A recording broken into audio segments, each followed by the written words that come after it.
Oh, thank you.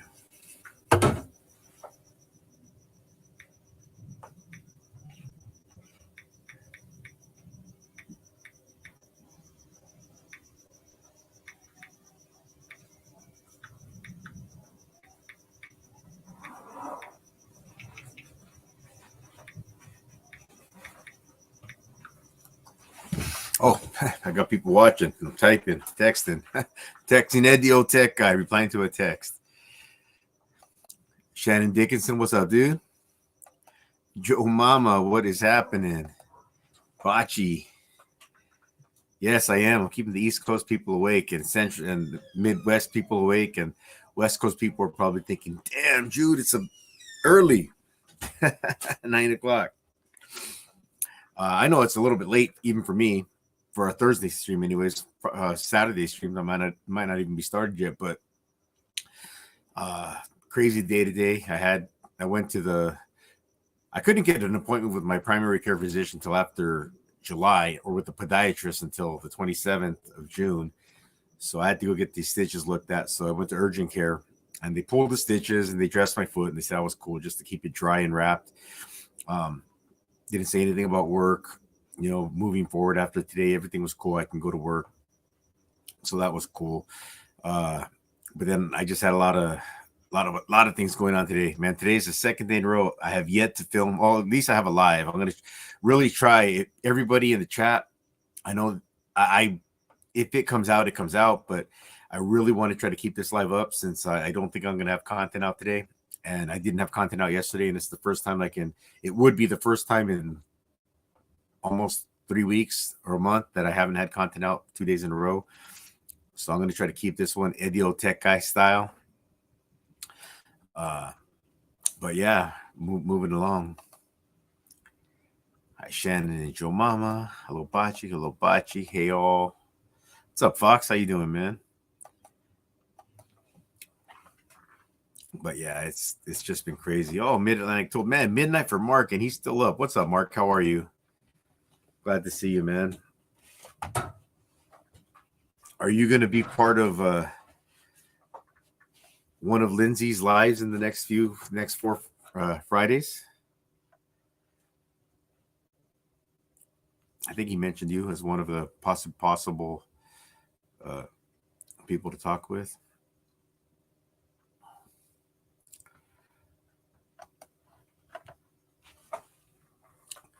How's everyone day? Week's winding up. Tomorrow's Friday. Today was my kid's last day of school. Unfortunately, tomorrow will be the first Friday our first day of his summer vacation. Well, I could take him. I'm going to take him or whatnot, but I won't be able to get in the water because my wound isn't quite healed yet. So, but he and I go to the beach first day of summer vacation every year for like the last, I don't know, a long time. He loves the ocean just like I do, man. What's up, Ragin? What's up, Cass? How you doing? Okay, Ed style. I will behave. Nah, you don't have to. If it happens, it happens. But I can always film a quick short. I don't like short videos, but I can always do a short and put it up just to get content up. By the time I stay up, I said, you're still in the shop? What's up, Brandon? How you doing, man? Hey, Brandon, I wanted to comment on the live you had yesterday with Ken, and then the video you sent me, and then the video that you sent me to watch. First things foremost, I saw some people saying that he's admitted it and his mom's admitted it. They act like they swear that you were keeping something secret or hiding it from everybody. You just because you don't talk about something doesn't mean you're hiding something. And there's nothing. I mean, dude, you are one of the coolest and smartest dudes I know on the tubes, man. So don't sweat a couple of people that are just trying to be haters, man. I don't know what their deal was. I do not think that's very cool of them at all. But I respect you, Brandon, and I got your back 100%, man. You know I'm in your corner. What's up, Region? Hi, Cass. Bob Father, what's up? How's everyone doing tonight? Dude, my week's been good, man. It's been going well. I appreciate it. How about you, Bob? Have you been having a good week? Region. Nah, Joe Mama's that's my dude right there. Cast. Next week, you're in Florida. Oh, you went to the tool show. Nice. Very cool.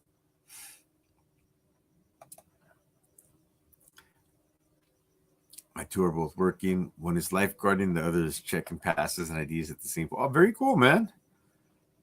I'm sure my son's going to do something like that when he gets older. He's 12 now, but since he was about 10, I think I started at this shop when I'm at. He was 10. And on weekends and during summer, Christmas break, spring break, or Easter break, whatever, all the holiday weeks that he gets off, he comes to the shop and he works. He cleans up the shop, throws out trash, mops floors.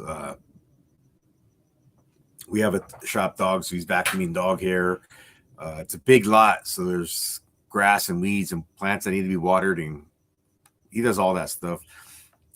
And he was 10 when he started. Now he's 12, but he makes $10 an hour usually, and he gets a check, and he has a checking account, or not a checking account. He has a bank account that he puts money in to save, and it's linked to mine, so he hits me up for cash every once in a while for certain things.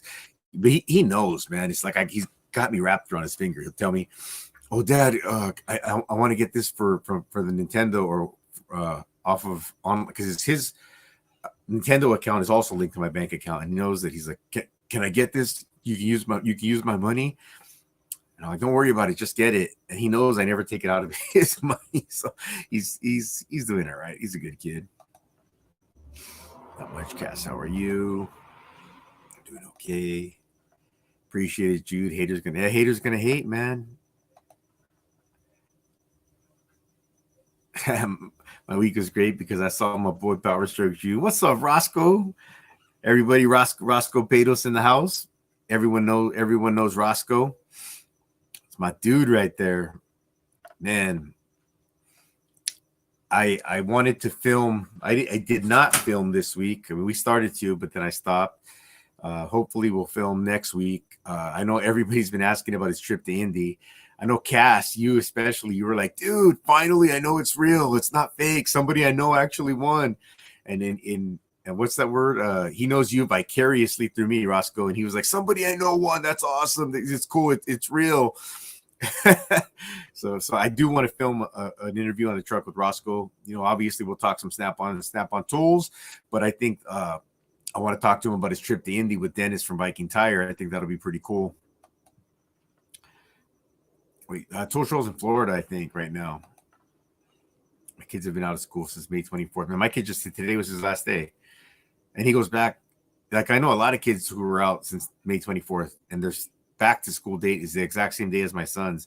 But they probably get less days off during the year because he gets like a whole week for Thanksgiving. He gets 3 weeks for Christmas, 2 weeks for Easter.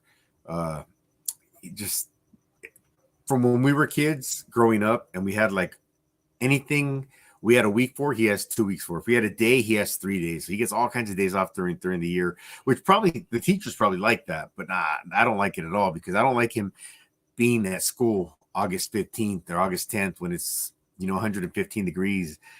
He's out there dying on the basketball courts. All right, what tool show? I had a great week, especially Subway Powers. I saw my boy Powers. Yeah, you saw Tuesday morning, first thing. That's right. Every Tuesday. What's up, Roscoe? How was Indy? Hi, Roscoe. Powers, Jude. I know I have been neglecting. Been busy trying to catch up. We should be good to go next Tuesday. Awesome, dude. Awesome. You see, Cass was the one. Here's his comment right here, dude. First thing he asked was, "Roscoe, how was Indy?"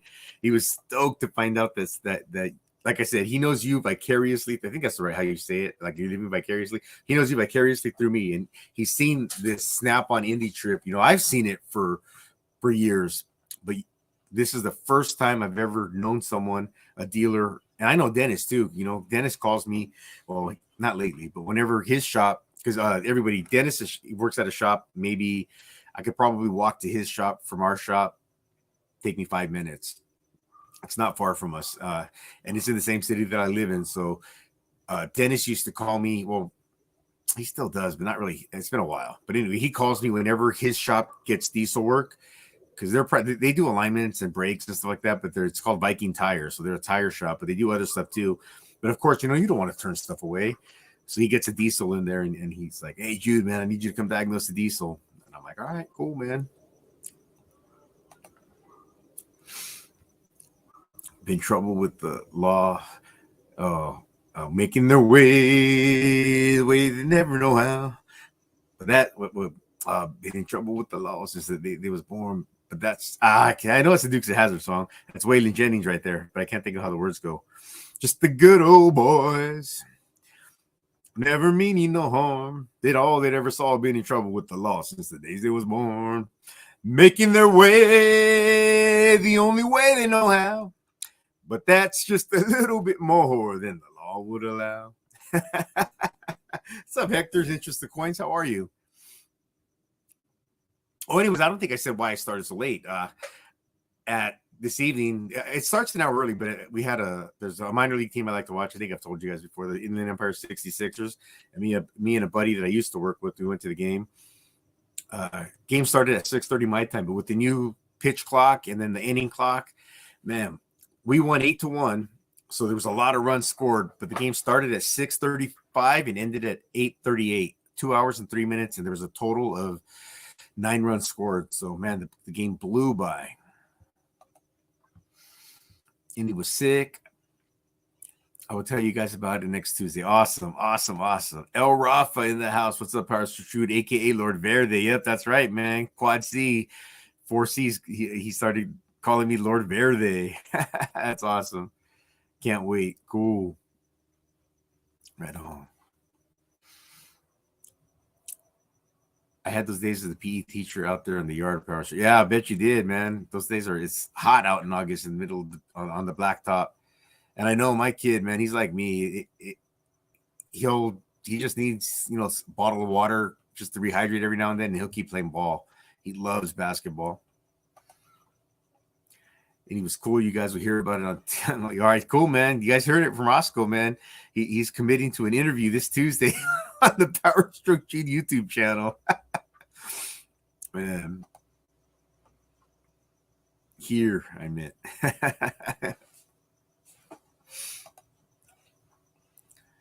Good. Yep, that's right. Waylon Jennings. I like Waylon Jennings. People trip out when I don't know. If you looked at me, a lot of you guys know, obviously, from a few years of knowing me and the band I talk about all the time. But if you just looked at me, what kind of music would you think I like? Because so many people think that I like crap and hip hop, but I'm not a big fan of crap or hip hop. Now, of course, there's songs that were trendy that you couldn't get away from, that you heard every other minute, So some of them caught my ear and they're all right, and I'll listen to them and I'll say I even like them or whatnot. But nah, that's not my jam. I like punk rock. I like rock. I like heavy metal. I like country. It's got to be good country though, man. Like Waylon Jennings is cool. I like really like some Randy Travis. That's one of my favorite artists right there. That drawl that he's got, man. I like how he sings.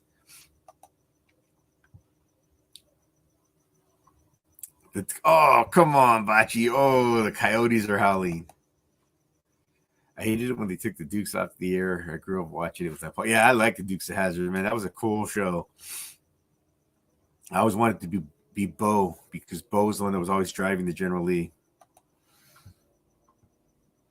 I haven't seen him so far, Hector. He might be out for the night.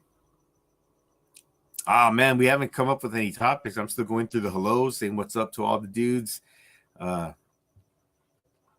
We haven't really started a topic tonight yet. You got anything you want to talk about? Oh, Scuba Steve-O, what's up, man? How you doing, dude? Got some man, I got some stuff to show on Tuesday again. Well, I've got Tuesday set up for the next year, man. Steve, I'm like you, dude. I should have done that video you did where you just kind of, I forget the song you had in the background. I think it was the Mayberry theme song where you were showing all the tools you bought like throughout the year. I should do a video like that, a short one, minute, 2 minute video, just like you did. I thought that was an awesome idea. But I'm also showing stuff every Tuesday. So I'm going to continue to do that. But man, like just like you, dude, I've got like a year's worth of stuff that it's funny. I have that much stuff, but this past Tuesday was what I showed was purchased the week before that. 2 weeks before that pry bar and that DeWalt speaker. You would have thought opera, huh? Holy. No, I'm just kidding. That's church. That's not opera. A speed wrench was cooking. Roscoe. Cool, man. I'm glad you're done. Hope you can hang out for a while. Hope you're not going in already. Oh, you think I'm a ranchero? I don't know. I can't do it. I can do that, but it's not my. I don't understand the music. I don't understand the words. Some of the beats are cool, but I can't get into it if I don't understand the words. What's up, Raging? Earl Haggard, yeah, Merrill Haggard, not Earl Haggard, isn't it? No, is Earl Haggard like his son or something? but Merrill Haggard's cool. I had to weld the bolt to get the drain plug off. Good fight for an hour with the oil filter. Things sat for 2 years. Damn, those are rough. Oh yeah, dude, Randy Travis was I like his music a lot. I'm gonna love you forever. Forever and ever, amen. As long as old men sit and talk about the weather. As long as old women sit and talk about old men. Waylon, David, Hank, George, Merrill. Did I tell this joke before? I think I told this joke on last stream before. Someone we were talking. I was talking to some people that were younger than me, like 15 years younger than me, and I mean they were not by no means Renaissance men, but they heard names and they've been around. So they asked me what kind of music I liked, and I told them that I like Hank Williams. And they asked me then after that, they said, well, do you like anything more modern than Hank Williams? I said, oh yeah, well, I like Hank Williams Jr. I always think that's a pretty good joke. But yeah, all of these guys, Waylon Jennings, Hank Williams, George Strait, Merrill Haggard, David. I don't know who you're talking about with David, but can't go wrong with any of those old country. Yeah, heck yeah. I remember back in the day, man, like Alabama was winning all the Grammys for country music in the 80s. The Oak Ridge Boys were cool. And then, sometimes rock bands almost slide into, like, if you think of some of like these rock bands, like Bon Jovi has kind of gone country a little bit, but all their old songs were like cowboy songs. They sung about cowboys, or even like Poison. Every rose has its thorns, like just like every cowboy sings a sad song. And they always, all rock bands, they all want to be cowboys, man. Think about that. Look at the Eagles. They transition to like country, rock and country. They go hand in hand. Yeah, Merrill Haggard. What's up, OG Scuba? Yeah, Johnny Cash. Can't go wrong with Johnny Cash. I know someone who loves Johnny Cash. Ooh, everybody put in the chat, who was I talking about? Oh, dude, that probably more sick, dude. Oh, it's right behind me too. You can kind of see it. Oh, there's my water. You can kind of see it right there. Yeah, man, that probably more sick. I think it's gonna. Don't get me wrong, it's little brother. That thing works when I have to, when I'm setting an engine, trying to set the mounts and whatnot. It's a beast too. But I mean, some of these diesel engines are heavy, man. You're fighting with the leverage you'll get with that, man. It was a no-brainer. $120 off. I think that's what it was. Don't quote me. I think it's like 140-ish right now, and it typically goes for 250 or 260-ish. So that was a no-brainer. And then, you know, Jesus was going to show up just like Roscoe and Gabe and Harry. They all put their green tools to the front when they show up. And I've got that whole complete set. You know, I've got the like the older Snap-on set, even the older one than that without the striking caps. But then I've even got the newer Snap-on set. But I'm not a fan of the handles with that one. I've talked to Roscoe about that. In fact, when Blaine left the shop, I used the old Snap-ons and I have the Max. I even have a few old Matco pry bars too, but I got the Snap-on. I think it's the 36 or the 42-inch one that Roscoe had on the truck. Well, that I had it in green, and I told Roscoe, I said, "Hey man, I've had this thing for a while. You sold it to me, but I'll be honest with you, it just kind of sits there because I use the older Snap-on ones or the Mac ones, and let me trade this one in for an orange one." He's like, "Sure," and he gave me an orange one. I traded it in, and that was kind of like, "Hey Blaine, man, dude, thanks for hooking me up with this job," because Blaine was the one who told me about the shop where I'm at now. I'm gonna miss you, dude. You're a cool dude. I'm gonna miss you here. And I gave him a pry bar as kind of like it's better than Coldplay. That was just what was on. I turned on the radio so I can do the video, and that's just what was playing. It's funny because I did like 3 takes, and every time there was different songs, but one of them was Guns N' Roses, and I was like, "Oh, that's awesome!" But then I watched it, I was like, blah, blah, blah, blah, blah, and I had to stop. So that sucks. I like all kinds of music from 50s to classic. Oh man, if you looked at my playlist on Spotify, I have one called Older Than Oldies. And like oldies, I in my mind, I consider oldies like late 50s and 60s, maybe even early 70s. But I had one with like, I keep saying like, I don't know why, but I have one playlist that has Perry Como, Dean Martin, what's that guy's name? Freddie Fender, like all kinds of old school stuff like that. It was called Older Than Oldies. Then I had one called obviously the stuff that I listen to. I don't remember what I named that playlist, but I have all kinds of cool stuff on there. What's good? Respect from the 707. What's up, Big Mike? How you doing, man? Respect from the awesome, dude. Much respect to the 707. I appreciate you being here. 707. If anybody knows where the 707 is, please let me know. But dude, it's good to have you. On the other hand, has to be my favorite Randy. Oh, that's a good song. Bill Beckett, hello, how are you? He says good morning because I wake him up. And let me see if it's 9:30 here. What is it Massachusetts time? 12:30? Piston on this saying, hey fam. Linda Ronstadt. Oh man, her version of Sabor a Mi is one of my favorites. And that's a Spanish song that I do. It's slow enough where I know the words, even though I don't know what they're saying. I know part of it, but her rendition of Sabor a Mi is a great song. Keith Whitley, Dwight, yeah, all good. Keith Whitley, I'm not too familiar with, but Dwight Yoakam, I know who he is. He's pretty cool. Your local celebrity is Neil McCoy. Right on. David Allen Coe.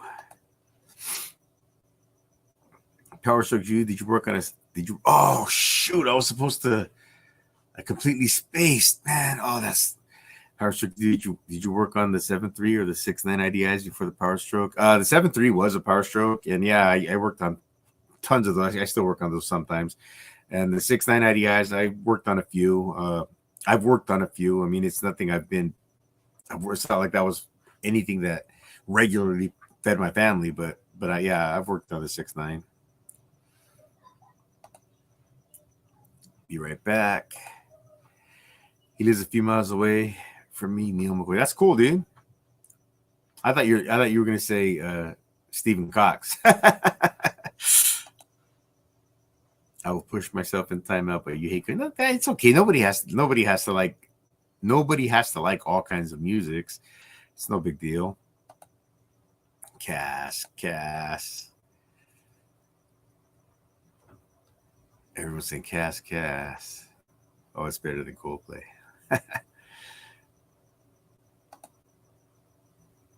Slater Brothers. Hello, Bachi. Oops, Pep. What's up, dude? I'm imagining that you're probably on your phone in your bed in your boxers and a muscle shirt. But if you want a link, let me know. Literally had my hands on the Snap-on one like that today. All right, on, dude. Like I said, I know it's that's in theory it's good because that mushroom tip protects your hand from from striking it. I mean, I'm pretty good with the hammer. I'm not really too worried about that. But in theory, that's a great design. I just don't like the feel and the slickness to it. What's up, Jude?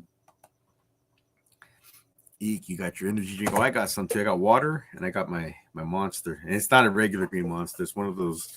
I know I always drink blue, but it's one of those energy zero energy sugar ones. Zero sugar. I just woke up from a nap. Hey, Eek. Counting flowers on the wall. That don't bother me at all. Smoking cigarettes and watching Captain Kangaroo. I got nothing to do.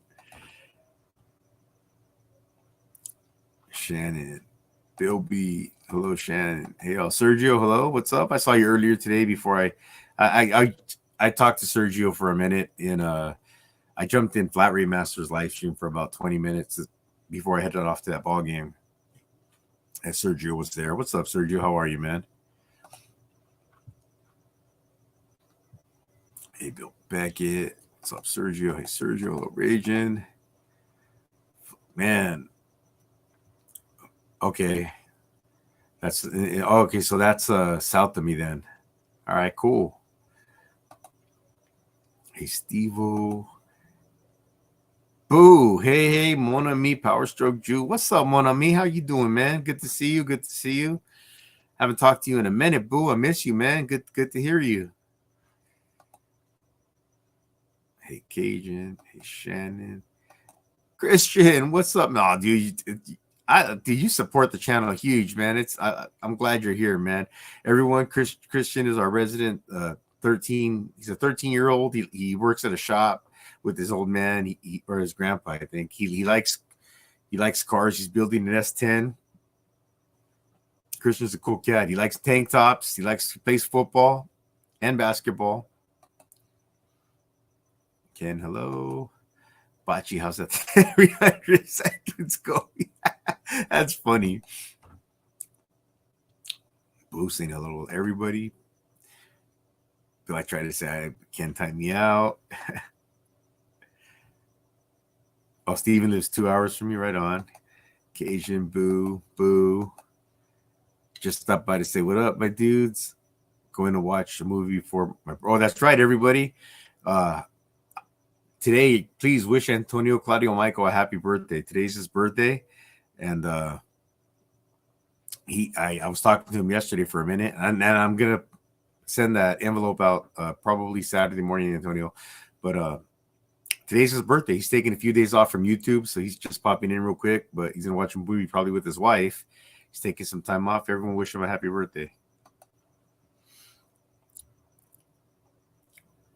What's up, boo? Boom, boom, boom, boom, boom, boom. That's right. Boo's always saying boom, boom, boom. Hi there, ECM. Hey, Team Money. My little monster says hi to everyone except Ken. Hey, Shannon. Oh, Pat, there you are. What's up, man? He says, love a PSJ Live. What's up, dude? Hector was asking about you a minute ago. He said he was going to step out for a second, but he may be back. He may be coming back. Hector and Pat do not live too far from each other. They're cool. They become pretty good friends. Pat. Brian Stewart, what's up, dude? How you doing? Matco Dealer. Are you doing Lindsay's stream tomorrow by any chance? Famous Slick Rick with the new icon made in the USA. Look at that. That is slick. I like that, dude. So great to see you, my brother Jude. I love all the work / content you have been doing for YouTube for your YouTube channel. You're amazing as always. Thank you, Slick Rick. I appreciate that. That is awesome. Really appreciate that. And I dig that shield right there, man. Made in the USA. I really dig that shield. Cass. Hi, Shannon, Boo, Bocce, and everyone kind enough to be here. Yeah, man, we got 25 people. Not bad. Hey, Slick Rick. What's up, Christian? Happy birthday, Antonio. I didn't get any meal with the partner. Oh, that's a personal thing right there. Happy birthday, happy birthday, happy birthday. Lots of people telling you happy birthday, dude. Enjoy it, man. I really hope you enjoy your day. It's almost over, but you're West Coast. You still got a couple hours left. Grandpa has the kids too. Yep. Got my wife all to my. Ooh, and you're on the tubes. Ooh. Oh man, that's like Ed going to Hawaii and hanging out at Home Depot, dude. Come on, man. Grandpa's got the kids. I'm just teasing, man.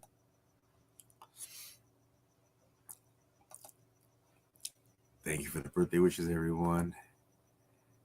Thanks, Sick Rick. Oh, you do? Is it a secret?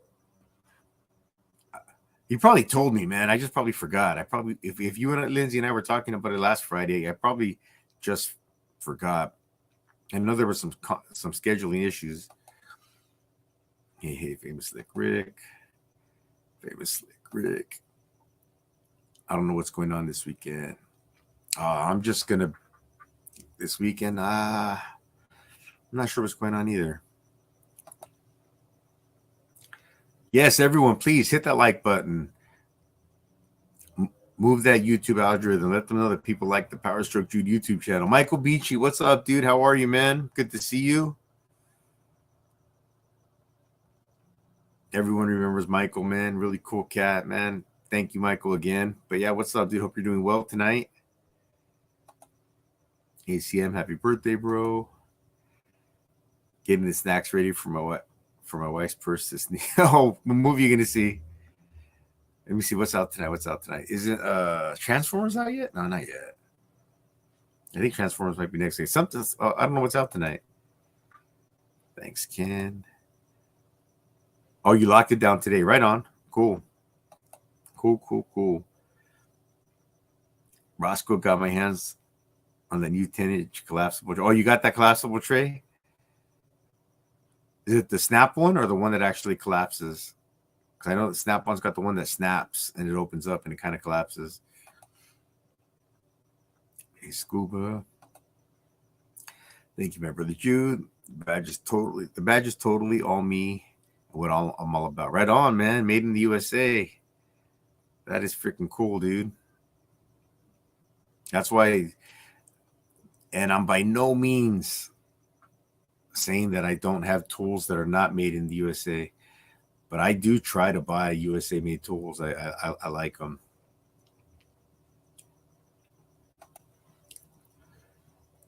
Oh, you sent me an email. Right on. Should I read it? What'd you tell me?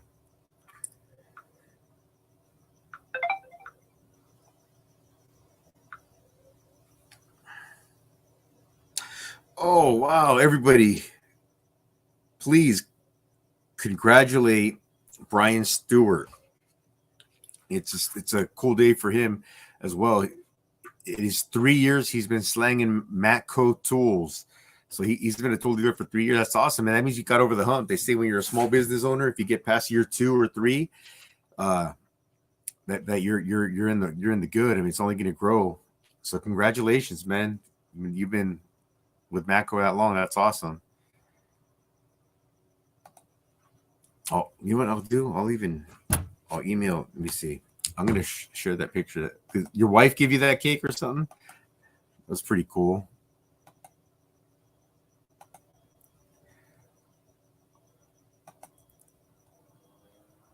All right. So I'm guessing his wife gave him this cake.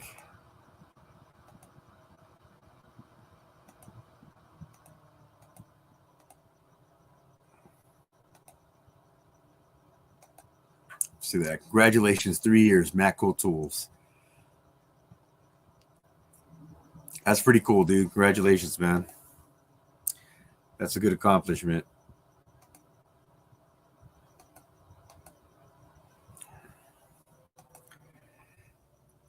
I'm having a good week. Thank you, Turner. I appreciate that. Fast 10 was, well,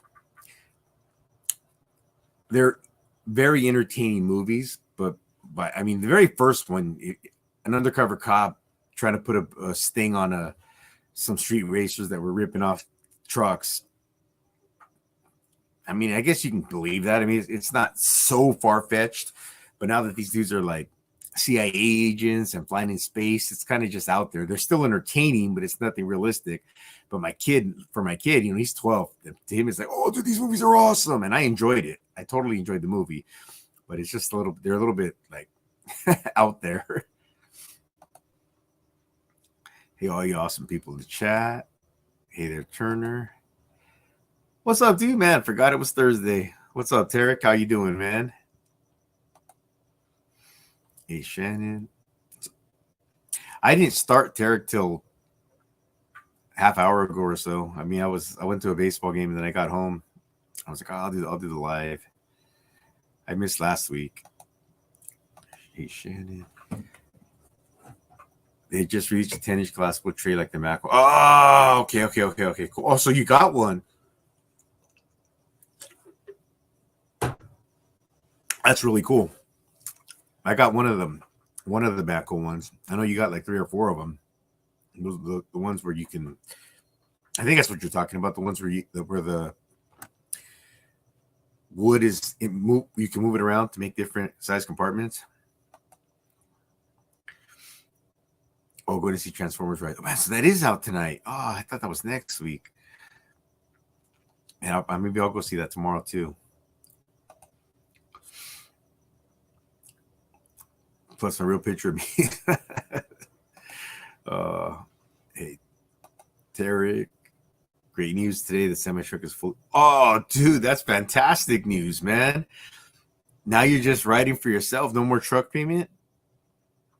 I don't know if a truck payment for you is the same as like tool dealers, but I know tool dealers pay like weekly, and it's like a lot of money. They pay a lot of money for their tool trucks. So if you have to pay the same, it's awesome that it's paid off. That's a lot more money in your pocket, man. Congratulations. Congratulations. Congratulations. Congratulations. Congratulations. Congratulations. Now that one's for Brian. That's cool. Congrats. Everybody's saying congratulations to Brian and to Ragin. Blowing through these.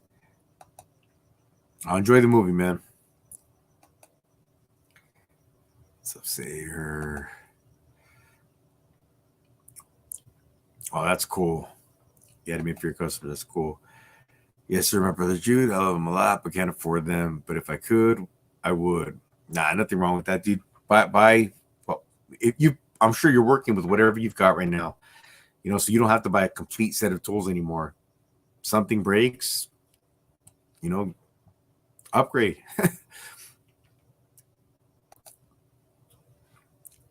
Sweet cake. Congrats. Hey, boo.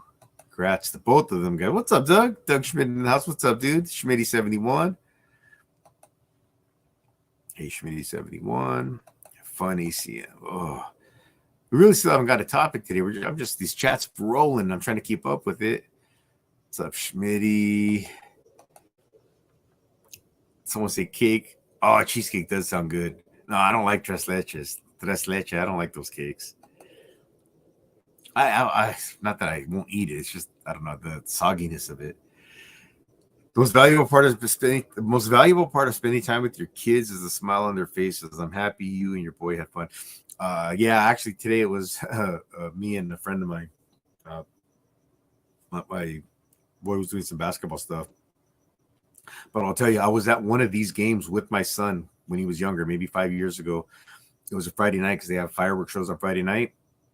And he was a lot younger because it was late and it was cold. And when the fireworks started, he leaned in and he put his head on my shoulder. And we were just watching the fireworks or on my lap or whatever. And we were just sitting there. And he tells me, Daddy, so this is the best day of my life. And I was like, oh, dude, so I know what you mean, dude. That was freaking awesome. What's up, Cass? What's up, Brandon? Thursday means payday, which means new tools soon and a big bowl of ramen. I like ramen. I can. Jude, I'm with you on pro-American everything, even if it costs more and quality is less. This country is the best. Yeah, dude.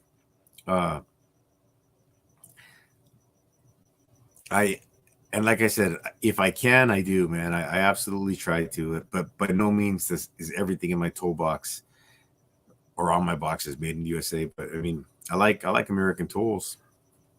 That's why let's talk American tools. If I said, give me 3 tool brand names that, or we'll say 5 brand names that you think America. I mean, the first one's probably going to be Craftsman. You know, I'm talking about, like, not everyone's a pro mechanic, but people are going to think Craftsman. They're going to think Channel Lock, Vice Grip, Crescent, and I don't know what would be a 5th one. Maybe some of the big trucks or something like that. But it's crazy, man, because Craftsman is no longer doing it. Vice Grip and Crescent are straight up made in China, and I think Channel Lock is the only one of the brands that you associate with, you know, a stars and stripes flag on the package when you buy it, is the only one that still has a stars and stripes flag on it, you know, and they're really legit, you know, made in the USA, not like, assembled with global materials. Now they're straight up made in the USA, which is cool, man. I like my Snap-on pliers. I know they're USA made too, but I still 100% support Channel Lock. The new Spider-Man verse was good. I never saw the first one. I'm not much on cartoon movies, and then I heard that there was a Spider Pig, and I was like, oh, I don't think I could deal with that. My son loved it. Oh, the 20th. Someone's birthday's coming up in June. Can't wait for your truck to get paid. Okay, so is it like it's their weekly payments, aren't they? Is that, I think that's what I've been told before, that the tool trucks are weekly payments. No, I can't wait, Bachi. Happy birthday, Antonio. Congrats, Brian and everybody. That's cool. And yeah, we have a birthday, we have a 3 years, and we have a paid off band. Oh, dude, that's awesome. Lots of good stuff going on in the chat today. That is really, really cool. 4K every month. Man. Yeah, 900 weekly. That is crazy. Dude, that's a lot of coin to put back in your bank account now, man. That's freaking cool, dude. I am so happy for you, man. 500. Yeah, so it is weekly payments. Yeah, that's how they work. That's crazy. All right, good night, Ken. Thanks for hanging out for a little bit. I know it's late for you. Thanks. I appreciate it. Appreciate that. Hey, Joe Mama. Later, Eek. Night, Ken. Jenny Power Street, Jude, Snap-on, Mac, and Craftsman. Yeah, those are 3 right away. I would even think, Cornwell. But those, obviously, you probably wrench for a living. I think people that shop at, whether it was Sears or Kmart or whatnot, they probably remember Craftsman and Channel Lock, Vice Grip, Crescent. SK, that's another good one right there, dude. SK, but that just went sideways, man. That totally, I was a real big fan of SK tools, but I can't believe that, oh, man. Crazy. Carrot cake would be, you like, carrot and red velvet. Those are all good. Red velvet with the ice cold glass of milk is fantastic. Step on that Lego. You won't get timed out anymore. No more fat fingers, Bachi. Yep, Irwin, that's right, boo. SK. Oh, Mayhew's another good one. Absolutely, Mayhew. Lang, probably, I would think. But I think like Mayhew, Lang, Snap-on, Mac, Cornwell, SK. Those are stuff that right off the bat, these damn June bugs. The pros would think of more than the everyday guy, but absolutely 100% agree with every one of those brands. And right too. That's right. That's right. Right. Brandon, your birthday is the 20th. You have to wait again. AJ Manufacturer. Yeah. I don't bite you because I don't bake my own cake. All right, Cass, get some sleep, man. I'll see you tomorrow. Have a good night.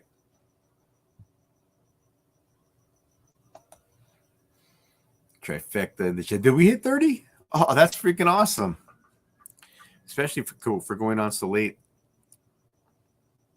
I don't even plan them. Like, I know people, I think Brandon does, or at least he used to. I know Ed does, where they put a card like on, like, oh, like they schedule it so everybody knows there's going to be a live stream. I've never done that. I may have put it on Instagram here and there back in the day, you know, when Joey Miguel and I used to do it. But now I don't know. It's shoot. I went from, it was always Joey Miguel and I, then Joey Miguel, Ed and I. Then I had these like wild, anywhere from 6, 8, 10 people. I still get people on my streams, but now look at, we're 45 minutes in, and you guys have had to look at this ugly mug for the whole time. Night Cass, good night, Cass. I would love to own a tow truck, but I would go broke because I'd have a bad habit of giving stuff. Oh, dude, giving stuff away? Why would you do that? Man. I heard a story. I don't know if you guys probably, it was a couple of athletes that did this, but one athlete, his name's Charles Barkley, he was going to give some money to some dude at a gas station. The dude said, hey, do you have any spare change? He asked him, and he reached into his pocket, and he was with Michael Jordan, and Michael Jordan grabbed Charles Barkley's wrist. He said, hey, stop. And he's like, what, man? I'm just going to give him a few bucks. And Michael Jordan's told him, if he can ask you, do you have any spare change? Then he can ask the general public, hey, welcome to McDonald's. What can I get you? And I was like, man, that is freaking true. That is so true. So I help when I can. You know, I've given to the homeless plenty of times, but man, not money anymore. Like there's this lady in my neighborhood. I always see her at random gas stations or 7-Eleven or something like that. And if she's in line or in the store, you know, even if I'm in a hurry, I'll wait for her to get what she gets, and she'll walk up with her handful of change. And the guy will tell her, all right, $7. And I'll tell her, I'll just leave them. I'm going to pay for it. And this one lady, I always pay for her stuff. I feel bad for her, man. It's horrible. I feel so bad. Like I'll see her at Subway. So, she's just sitting in front of Subway. So she always wants tuna. So I'll buy her a tuna sandwich. But I just breaks my heart, man. But I'm not giving her money. I'm just trying to keep her nourished. Yeah, right. Tools. That's right. At Turner. Ha ha ha. Take care, Cass. Utah Truckers. Sub from Utah. How about Rodman Drill Bits? They're made in the. Are they? Okay, right on. Utah Trucker, man. You I don't know what part of Utah you're in, but if you're anywhere near St. George, you guys are getting a kick-ass Cornwall tool dealer here in the next 3-4 weeks, month, give or so, give or take. I think his last day in on his route down here is like middle of July. Thanks for hanging out, Utah Trucker. Channel Lock. Yeah, Channel Lock's cool. Anybody ever see Jay Who's video on the Channel Lock grips, what they're, or the handles on the Channel Lock, what those are meant to do? Or does anybody know what they're meant to do? Put it in the chat if you guys know what they're meant to do. It's pretty cool. Pretty cool little video Jay Who did. I think it blew up on him. East, I think they are. Watching Fast X. Fast X is on Prime? Are you effing kidding me? Fast X is on Prime already? I just, like 2 weeks ago, between I can't say I spent a lot of money on stuff because I get the souvenir cups at the beginning of the year, so I only have to fill them up. For me and my kid, it's $2 each. That's $4 for our drinks. And I buy at the beginning of the year also, I buy a popcorn perk. So I spend $30 for my first popcorn that I buy. And then I think you get 36 of them. But throughout the rest of the year, the next I get a free popcorn. So, and if you want to upgrade it, it's a medium popcorn, but if you upgrade it to a large, it's like $3. So for $2, $4, $5, $6, $7 for $7, we're getting an extra or 2 extra large popcorns because you get one refill, 2 extra large popcorns and two drinks, and then I'll usually get whichever candy's on sale for him. But still, I spent that plus the tickets, and now it's on Prime. I think some are raging. Yeah, SK has gone overseas, dude. That's for sure. I did a video on when everybody was doing videos. I did a man. I was sucked in for a minute because I was doing a lot of shorts, and until I realized how much I hated them. But I got sucked in, and I did a short on my 2 cents about SK. It's a good video, I think.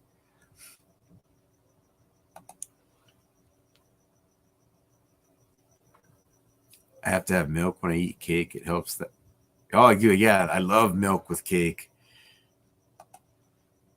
I'm like a little kid. I like milk with peanut butter and jelly sandwiches too. I know Kleintos, absolutely. That's a good one for your industry. People might think of that before Snap-on or whatnot. Shitbox Tech. I used to be all American made, but since so many of the big name brands have so much of their tools all made overseas, I buy whatever makes life easier and job quicker. Nothing wrong with that, man. Like I said, it's just a preference. I mean, I don't jokingly maybe, but it would only be with friends who know I'm joking. You know that no, it's a joke. But I in a serious manner, I would never knock someone for working or supporting their family with whatever tool they use. Shoot, it's an honest day's work, you know, wrenching, doing whatever you got to do. Yeah, I would never shit on someone's tools. Seriously, I mean, jokingly, I do it with my friends all the time, you know, or they'll do it with me, but it's all in a joking manner with people who know it's a joke. Well, you used to schedule all the time for Saturdays. I remember that. No, I think I have a right ratchet, but no, it was something that like was given to me, or I don't know how I came across it, but no, I own it, but I don't think I really use it. I think I have one right. Yeah, what a lightweight, huh? Huh, Lindsay? Tell him what a lightweight. How you doing, Lindsay? You got Brian Stewart here too, Lindsay. Lindsay, you want a link? Let me know, man. I feel like I'm obviously no pressure if you're busy or you can, but sometimes I feel like I'm bothering people. Oh, you want a link? You want a link? You want a link? And they're like, I don't want people to feel like, oh, I'm gonna go on just so I don't hurt his feelings. That's funny. Hey Lindsay. Kmart Japan tools were good. My wife used to love Kmart, man, because my son is a weird little. They made shorts that fit him in the crotch area well because he's built a little bit different, and his butt and his crotch area they made a pair of shorts. They made shorts that fit him. You know, whatever companies they worked with, those shorts fit him. Now she found somewhere else too, but now they're mostly all like, well, I don't even know if they really the same thing because it's more like that sweat short material. But before we was able to get like khaki material or even jorts. I don't think he ever wore jorts. Did he wear jorts? I don't know if he wore jorts.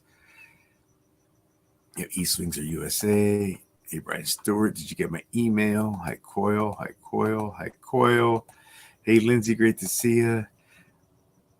I did. I don't know what I have going on this summer. Really busy for me. Hi, boo. Lindsay, I sent you an email. Hey, Rage, hello. A lot of people. I got your stick. Oh, that's cool. Very cool. Yeah, I got your stickers too, Rage. And actually, I don't know if I told everybody. He sent me a really cool sticker. Oh, you know what? No, I was gonna put it on my clipboard, but I didn't put it on there yet. I'll before I put it on my clipboard, I'll show you guys what it looks like next time I go live. But yeah, Rage, dude, thank you, man. I hope I told you thank you. If I didn't already, man, that's what a dick of me. But thank you so much, dude. I appreciate that. I did get your sticker. I don't know if you saw him or if he's still here, but after you left, Pat was in here, Hector. Yeah, man. No, I'm in Salt Lake. My shop needs a Q file dealer, though. We only have a snap automatic Q file. Cornwall, I think you're probably trying to say. What's up, Hector? You're welcome, Coil. Yes, I'm gonna absolutely do a last video on Gabe's truck. Next week, Gabe already told me he hit me up when he was leaving this week. I was on his truck. I bought something on his truck this week too. I picked this up. I picked this up on Gabe's truck. Oh, where did that go? You guys see that? Part number 2897D. It's the gear wrench pulley puller and installer set. Got a pretty good deal on that. But yeah, he said next week he's gonna have, I think he said next week he's gonna have the guy taking over the route riding with them. So he's gonna bring him on. He's like, I can introduce him to your people that watch, man. It'll be the first video with the new guy. I'm like, oh, awesome. He's like, yeah, Gabe's cool. Whenever he has something going on, that's like when he got all that Vim stuff, he's like, oh, dude, I got a killer. I bought the whole Vim booth. He's like, we should do a video. I said, all right, cool. Or when he had that dude on the truck sample or showing how to use the Curian, he'll let me know when he's got cool stuff to film. And he's like, all right, cool. So yeah, I'm gonna miss Gabe. At Power Stroke Jude, what's up? All and you, Jude. It was nice what you did for Mike earlier today.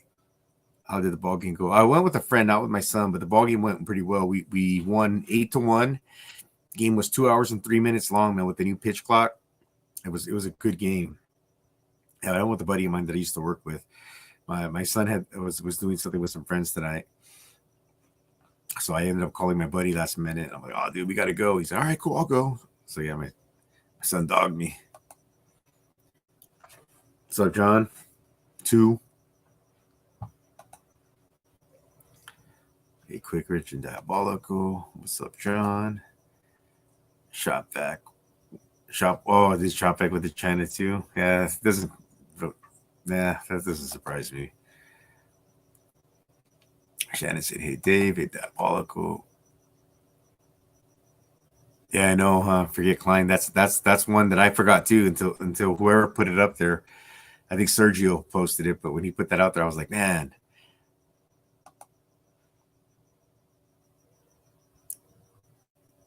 Hey, Boo. Hello. Diabolical. Trying to catch up, guys. Cajun Boo.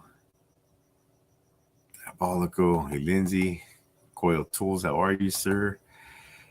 Story time with Brandon. A few months back, I went to the newest store came out. I went when the newest store came out. I went to the theaters first time in 10 years. Wow, it's been so long. I didn't know there was. Oh yeah, most I would say most theaters you have to pick your seats now. I mean, I got a funny story about that. Before there were assigned seats, probably in the early 2000s, me, my wife, who was probably just my girlfriend then, it was 20 years ago, 20 something years ago. But we and my cousin, we went to go see a movie. Now, you guys know how when you're walking up, there's aisles that you're going up because the theater starts off like this and it kind of forms out. Now, this was a big theater, so there was the aisles going like this, and then there was one aisle to walk up straight down the middle. And at the very top, there was a row that I was coming up from the far side, and I could see, I saw a spot, so I started walking quick, but I looked across and I saw this girl and her boyfriend. I'm thinking in my head, I think they're eyeballing the same spot that I saw. So I start like kind of walking faster, and I look over, and this guy's girlfriend starts walking faster and quick. So I get into like a jogging. I'm jogging up the stairs, and she gets into a jog. Next thing you know, we're both in a full sprint. So we get up and we get to the top. Now we're running along the top, and we have to. Now we're behind the seats, because that's where I don't know why, but we were behind where the seats are. But there was an opening where you can come around and get your seat. So I'm running this way, and she's running that way. And now by this time, we're both in a dead-on sprint. We know we're going for the same seats. So I get to the seat and I grab the corner and I kind of swing myself around. As I'm swinging myself around, she's trying to get in there, and we hip check, or I hip check her, but bam, our asses smack, bam. And I turn around and I sat down in the seat and she lands on the floor. She looks up at me, and then I get up and I help her up. I'm most sorry about that. And I'm laughing. I mean, I'm uncontrollably laughing. My cousin's uncontrollably laughing. My wife's just like, oh my God. And she's like, she starts to laugh. And then her boyfriend comes up and he tells her, damn, babe, I thought you could take him. And this was like, I mean, cell phones were a thing, but I think like cell phone cameras and all that were not really a thing at the time. But this was one of those ones that if somebody would have filmed it, I guarantee you it's viral on YouTube or Facebook or whatnot. But that was hilarious. But yeah, that was when there was no assigned seating. Now I like to think that's probably why, I broke some chick's hip, so now there's assigned seating. What's up, Ken Split? What's up, Shannon? Hey, Quick Wrench. Good to see you, bud. All right, cool. I'm way behind. Let me send Lindsay a link.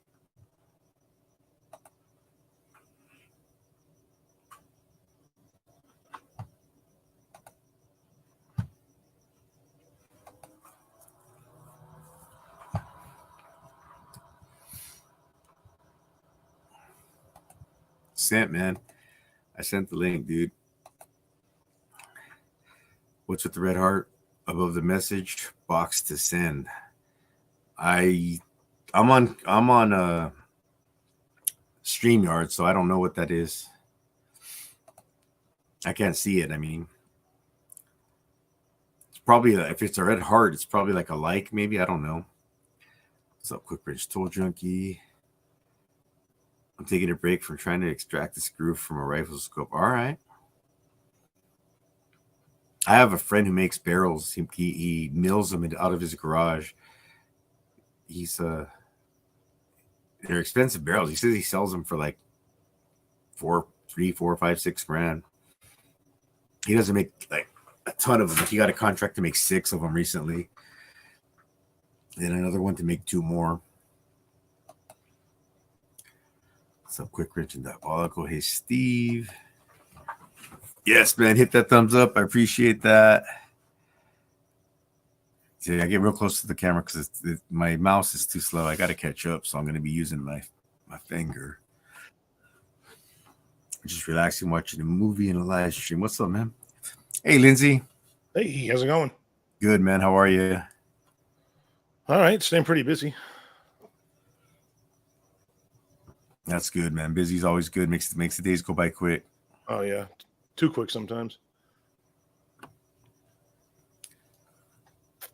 You sound a little bit low. I don't know if maybe I do too. Or maybe it's just my volume's low. Oh no, man, it was just my volume. Sorry. I can yell if you want me to. I had my volume. You're the first person that's come on, so I couldn't. I don't know if it was you or my volume. It was my volume. Good night, Brandon. It's the cops run. Yeah, there he is. What's up, Pat? Hector's in the stream looking for you, dude.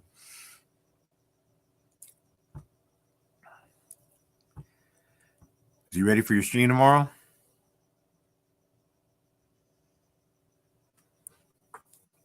Lindsay, you ready for your stream tomorrow? Oh, the stream. Sorry, I'm blanking. I must be more tired than I thought. Yeah, I'm pretty ready for it. I know Cass and I are doing, I don't know, we're confused. I think it's kind of coming together. I think he's got somebody lined up for tomorrow to be on the panel with us. And I was waiting to hear back from Brian Stewart. I'll put you on the spot, Brian. I'd love to have you on, buddy. And I sent you an email last week about it. So if you can, not tomorrow, but hang on, let me get the date.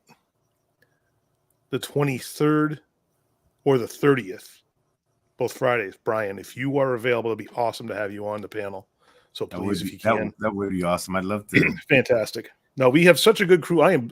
You have no idea how happy I am meeting the people on the chat and in the panels, and it's such a great group of people. And I brag about guys all the time. Like I'm constantly talking to my customers about, the guys I'm meeting here and about Brian and Pat and Gabe and Roscoe and those guys, because you and I, Jude, actually have some viewers in common. So it's kind of a cool discussion point with some of these folks.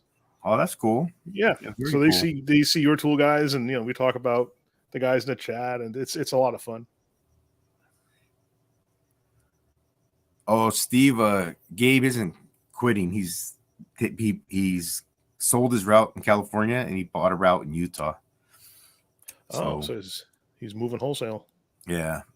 So is he keeping his truck? Yeah, he's tried. Man, I didn't realize he's buying a property. He's having a house built because he needs a property big enough to. I think he said 17 vehicles he has. Well, he's a body man, so you figure he's got all kinds of projects going. Okay, all right. Yeah. So he said he's got. I'm all, dude, how are you gonna move him? He's like, we're gonna truck him. He's like, first trip we're taking 9. I'm all, really? I'm like, that's crazy. Golly. But he's middle of July. He's gonna. I think July 13th is his last day on the route that he has now. Okay.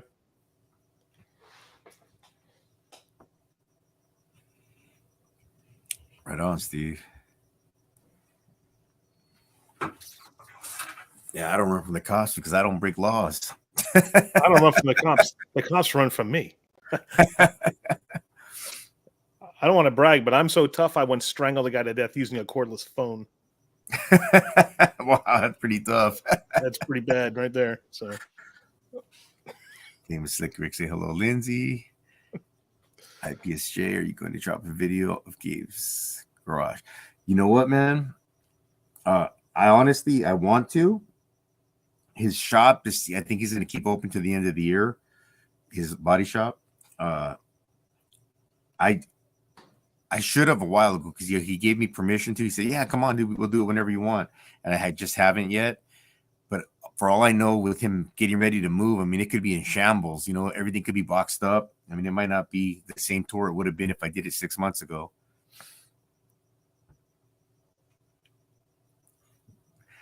Assumption is like, yeah, what of everything, bro. Thought you had a ball game with Sun.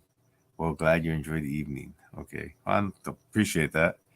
I understood most of it. I'm running this truck till it breaks in half. That's if it's paid for, man. If a truck's paid for, you got to run it because that's. These guys we're talking right now. Raging Cajun just paid off his rig. He was paying $900 a week, so that's almost $4,000 a month now. That's so much money in your pocket. Yeah. Oh. But Brian, if I'm not, well, I know Mako used to. I don't know if they still do have don't they have a mandate for how old your truck can be or something like that? Lindsay, and Brian, by the way, the live stream tomorrow is 9:00 Central Time, PM. Lindsay, if you would have seen that was one of those.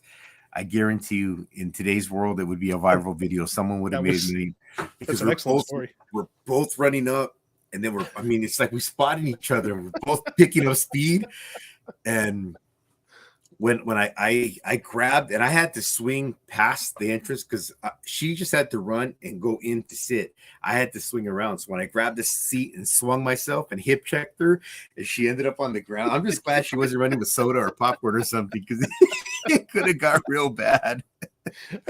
But then when I was scared that you were going to say that you got outrun by a girl, but I'm glad to hear that you beat her to the when her boyfriend said, "Damn, babe, I thought you could take him." Oh, then the movie didn't even matter anymore. My entertainment for the night was done. That is fantastic. Oh. And then my wife just like, oh my God. And then my cousin, I don't want to say obnoxious, but he can be obnoxious, but I know he has an obnoxious laugh.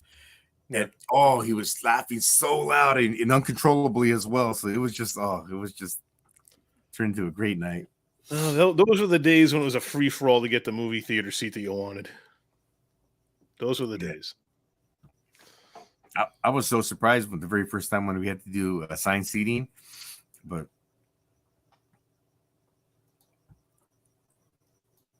we still good enough. Cool. What's up, Frosty? We're doing good, man. Man, you're just a hop, skip, and a jump from me, brother. He's in LA. He's probably, I would say that's about 60 to 70 miles west of me. Like when me and my kid went to go see the Celtics when they came to the Staples Center or Crypto Center, one straight beeline down the 10 freeway, man. And we were there like in, well, LA traffic. Probably took about an hour. Yeah. Oh, come on. What's up, BTR? How you doing, man? Good to see you. I watched your video on the Mako Impact. Oh yeah, the cordless one. Yeah, the most recent one. It was a good video. What'd you think? I liked it. Yeah, it was a good video. I dig those impact repair videos, man. Those are, I really like, because I liked. I know that wasn't really a restoration job; it was more of a repair. But to me, I like when people get an old floor jack, and I'll watch them fix an old floor jack on YouTube. Just because I like to watch that kind of stuff. Yeah. So it's cool because I'm getting to see a repair that I like to see. Plus, it's my friend's video, so it's like, 2 for 1. Yeah, that was. I'm working on a one that's just giving me fits right now, and I'm trying to. Well, I'll show you actually. Hold on. All right.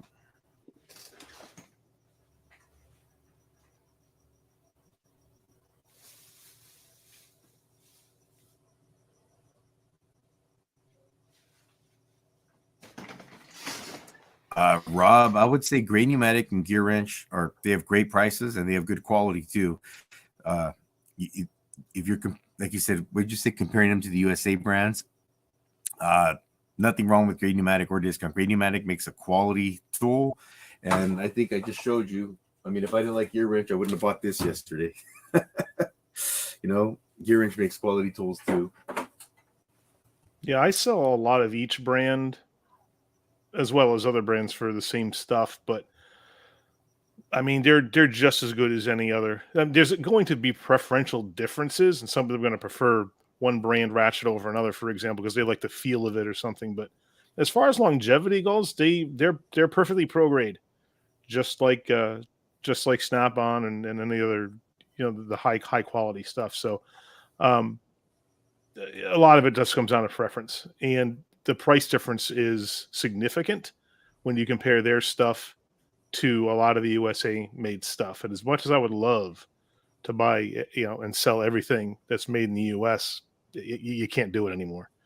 And Brian just said Sunex, you can't go wrong. Absolutely. That's a fantastic brand. Their wrenches and sockets are great. So it's, I think that the global market has become so competitive that you're not going to buy much in the way of junk anymore. I think it's pretty easy to buy really good quality stuff and keep your costs down these days. Night, Rick. Oh, assumption is the mother of all F-ups. Oh, that's what you were saying. Okay. That's no big deal. You're just, I mean, I just, a lot of people probably figured I was going with my kid.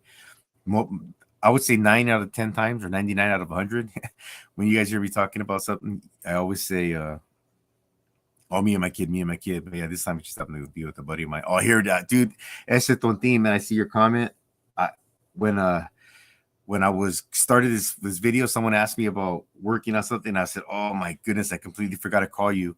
But if it's okay, I can call you tomorrow at my break.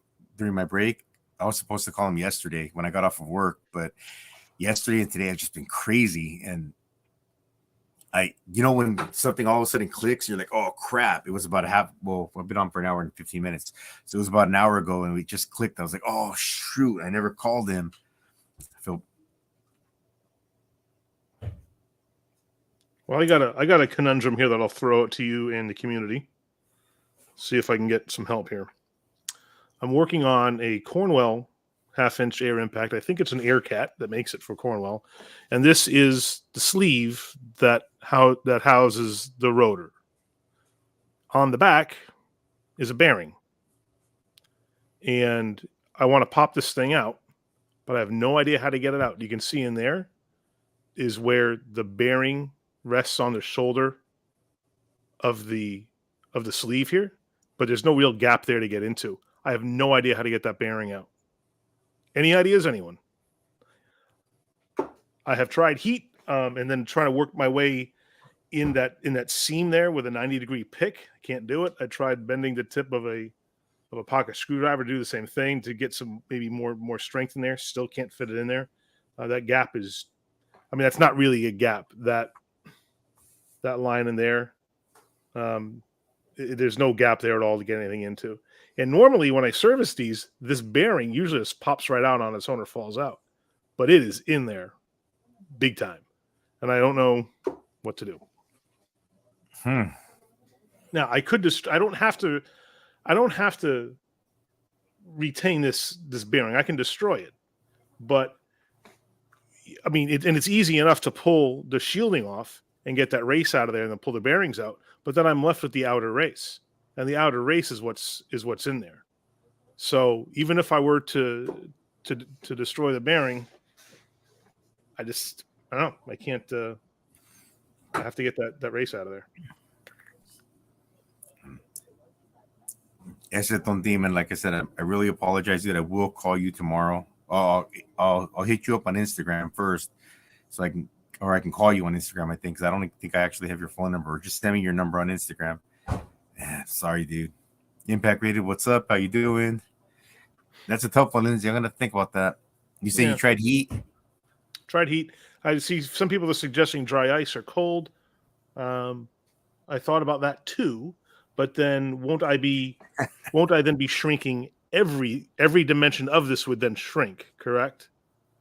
And when it goes to expand, wouldn't the bearing just expand into the crevice? I don't know. I mean, I thought about that. I haven't tried it yet.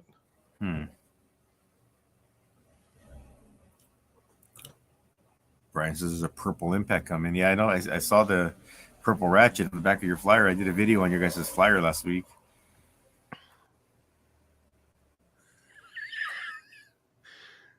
So far, I like Brian and Quick Wrench's suggestions best. Brian just says throw it out the wall as hard as you can. I'm getting real close. Then Quick Wrench says beat the shit out of it or send it off to Ohio.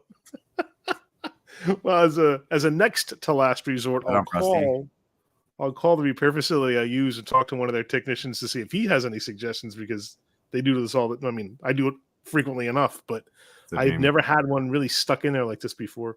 It's just a press fit too. There's nothing holding it in there.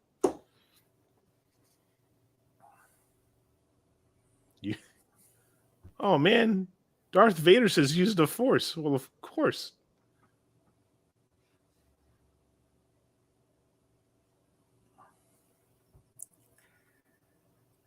Need an expandable blind bearing puller. Biting to the side. Did they make them that small?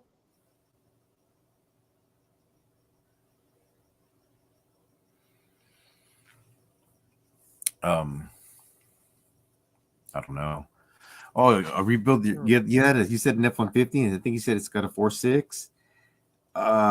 That information to rebuild the engine, I don't know off the top of my head, but my buddy's shop, I got a buddy who's got most machine shops right off the bat, you're 3 weeks out. I know you probably need your trucks, but if I take something to my buddy's shop, it magically kind of gets to the front of the line.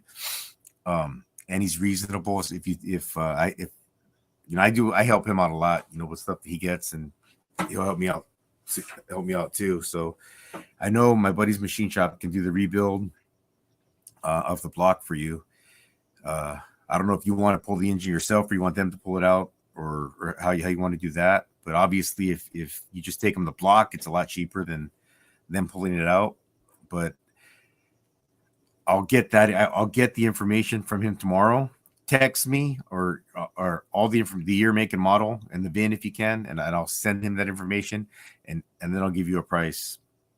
And he'll give you a good price too, better than most machine shops, just because you're a friend of mine. Absolutely, that's something I can help you out with, no problem. Oh, thank you, I appreciate that. Cut it with the aerosol. Small piece. There's two people now said small piece of dry ice.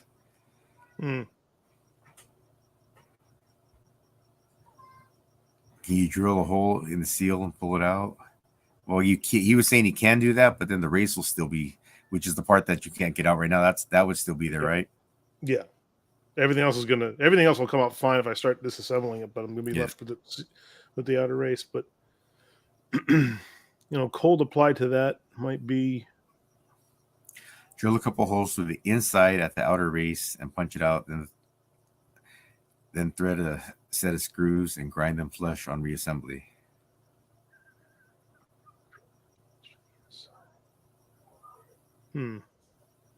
JC Auto 831. Oh, dude, I'm having a great week, man. Thank you. I really appreciate that. Welcome to the stream, dude. Jude Lindsay, what is the inside diameter? Use a 2-inch bolt with the sleeve, the same size diameter, pushed against the washer and nut on the other side.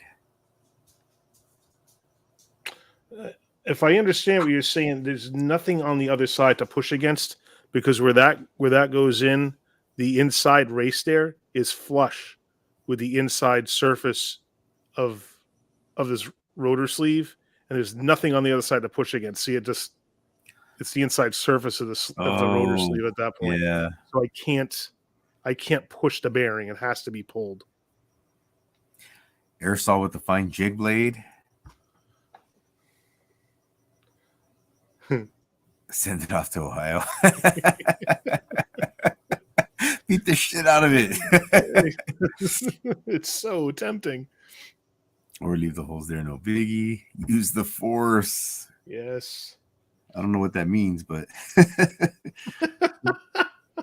well, Darth Vader says to use the force. He used the force. The force? You mean like pressure? No, the force. Do you not know Star Wars? No, that what this guy's from? Oh my God, his screen name is Darth Vader. I don't know. I don't know what Darth Vader is. Oh, Lord Vader, I'm sorry that we have to go through this with Jude. Just don't do the thing with Jude. He's a good guy. We want the thing. Who? Yeah, no. Now he does. There's a thing that Vader does. He's like this. Next thing you know, he chokes you out. Man, it looks like a cyborg robot with a red baseball bat.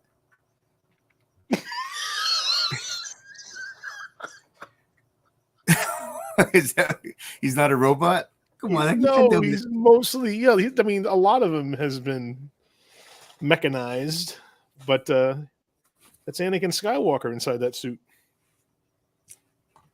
Oh, Skywalker. I know that name. That yeah, I know who. Okay. Yeah, Ed's all into that. I know we did a thing for Dale Lucid. I don't remember what the reason was, but we were all making memes, and they told me to make memes on the Star Wars Trek or Star Trek Wars or something like that. And Dale said that I was botching all of them, and he just thought it was hilarious, so he liked them. I was like, all right, well, I tried. I think now that you mentioned it, go back to that guy.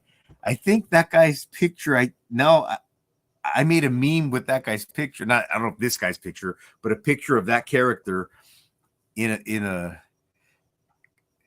was so funny. I don't make memes anyways, but then having to look up pictures, find names, and then ask, "Hey Google, what does this character do in this movie or whatever?"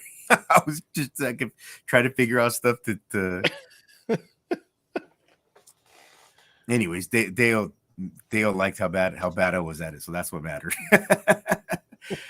Sergio says, no, you'll shrink most where it's the coldest. Rather, it will shrink faster than the sleeve since the sleeve has more mass.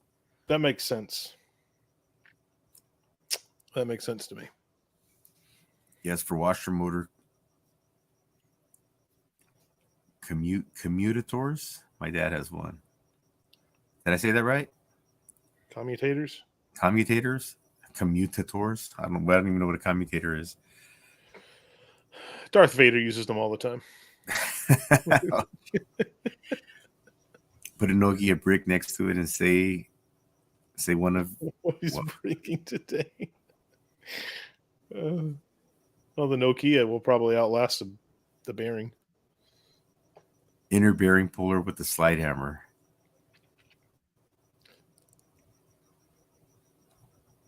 I would have to disassemble the bearing first to see if there's a lip on the inner race. That's exactly what I was going to say. You'd have to take it Yeah. apart to see if there's a lip, and then you could try to do And it then, that yeah, way. if there's a lip, yeah, that's one thing. Coil tools, according to women I know, size varies a lot.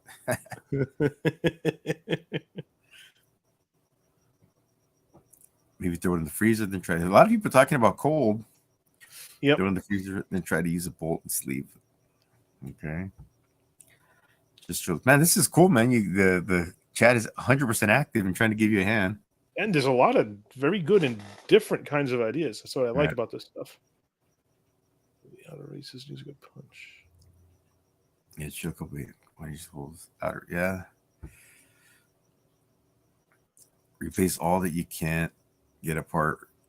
Well, I mean, I've thought about that too. Quick wrench. I haven't priced out the sleeve. Dremel with the carbide bit.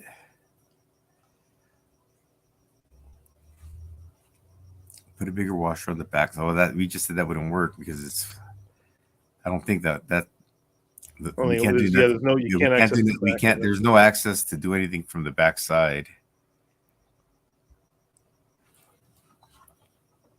Jude does not know about Star Wars. You know what? I was just telling Boo I hadn't seen him in a while. I want to see. What am I talking to Boo? You mind talking to Boo? Good old Boo. We haven't seen him in a while. I haven't seen him in a long time. Hey, Boo, I don't know if you're available, man, but I just sent you a link. If you can jump on for a few minutes, it'd be cool, dude. Yeah, you does not know about Star Wars, he says. Laugh my effing ass off right now. Jude, I am not your father. No, I know that. Why would I think you're my dad? It's from the movies. Oh. Video 6. Your mama was thinking the same thing. Frosty's had a bunch of good ideas. Just drill it and punch it. Measure from the inside edge. It'll come out. Wow. The new bearing will plug the hole and it won't leak. Well, I'll tell you what, I'm not even gonna consider replacing this sleeve because it costs $130. Holy cow. Wow. Yep, that's off the table. This is supposed to be a simple job for a guy who just had some stuff on his impact just fell apart. So my process is I'm going to take everything apart and clean it, inspect everything, and then reassemble it and replace any broken parts. So I'm just trying to get this out just because that's just part of my breakdown procedure. Ultimately, if I can't, I have replacement bearings for it. I don't want to use too much force. I don't want to damaging this housing at all, but I don't know. The induction heater big enough to fit the sleeve in. Yeah, here you go. Rob Jennings. Is that close enough? Hey, let me blow you up so you can see it. So there's the bearing, and if I hold it off to the side, you can see. Nice, Jeremy. Inside there, where that seam is, that's the bottom of the bearing. It rests on a shoulder. And then if you look at it from the other side, you cannot access the bearing from the back side. That's an odd design. But you said usually they just slide right out, right? Ingersoll and AirCap both use this same design. I really haven't seen it. I really haven't seen any different designs in this. Hey, Brian Stewart's got a great idea. Why did I think of that?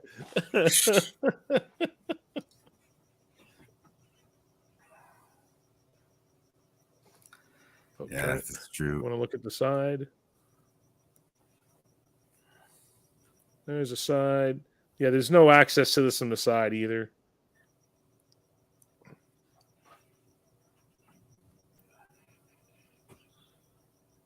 The only way to really access it is, and there's the inside where you just simply can't access it at all. But you can access. There is. You can see the seam in there where the bearing comes to rest on the shoulder of the housing here. And it's a weird angle here where even if you wanted to, even if you could catch that seam there and push out, you can't really. There's no way to really access it straight on. You'd need something that's extremely rigid to do that with, that wouldn't bend. But that's difficult because you can't. You'd have to first insert it in that seam and then push down, and there's no Hold way the to back. really get in that seam. Hold the backside. How that's steel, right? What's that? That housing is steel. I don't know. It might be aluminum. What if you got like you held it upside down?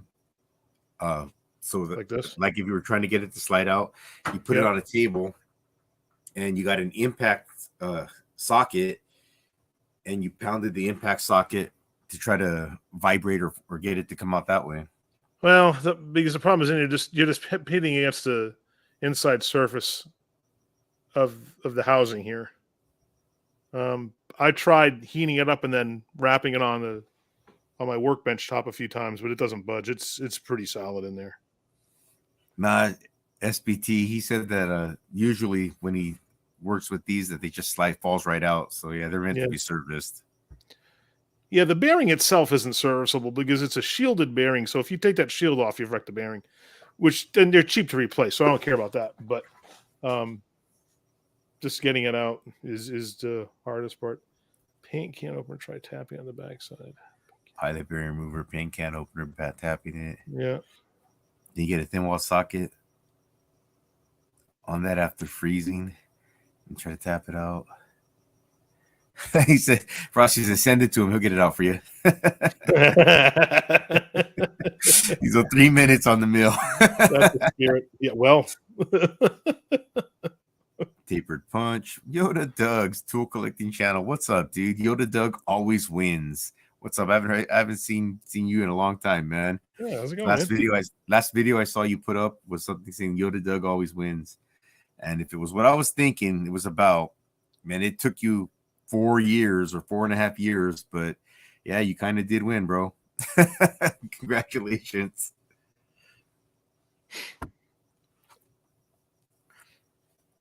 With the good air drying system, there's virtually no wear in pneumatic tooling.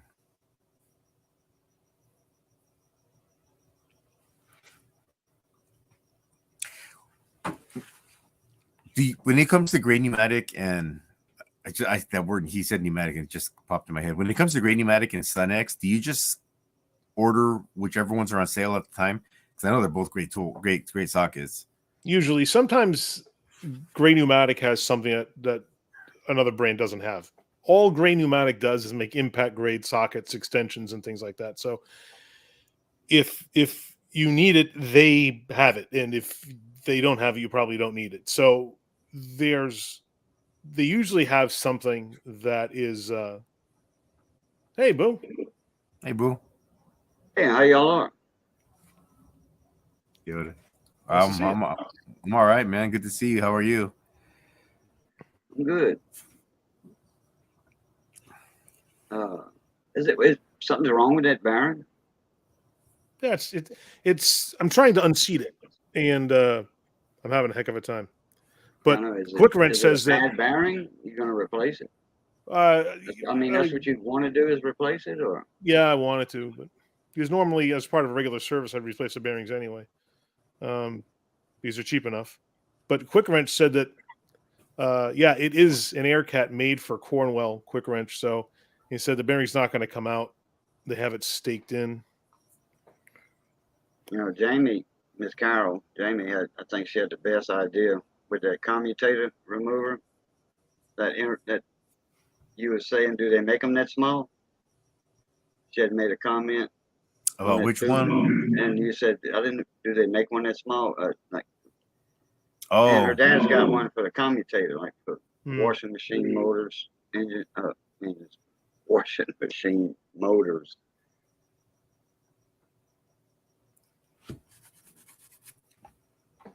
I'll take comment back up, Miss Carol, if you don't mind.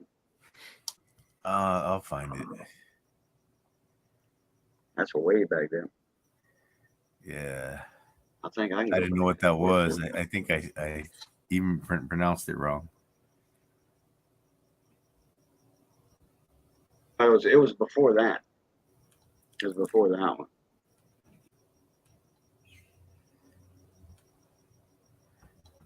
This one right here. Yeah, there you go. Yeah, the blind bearing puller. Expandable. What it does, it pushes out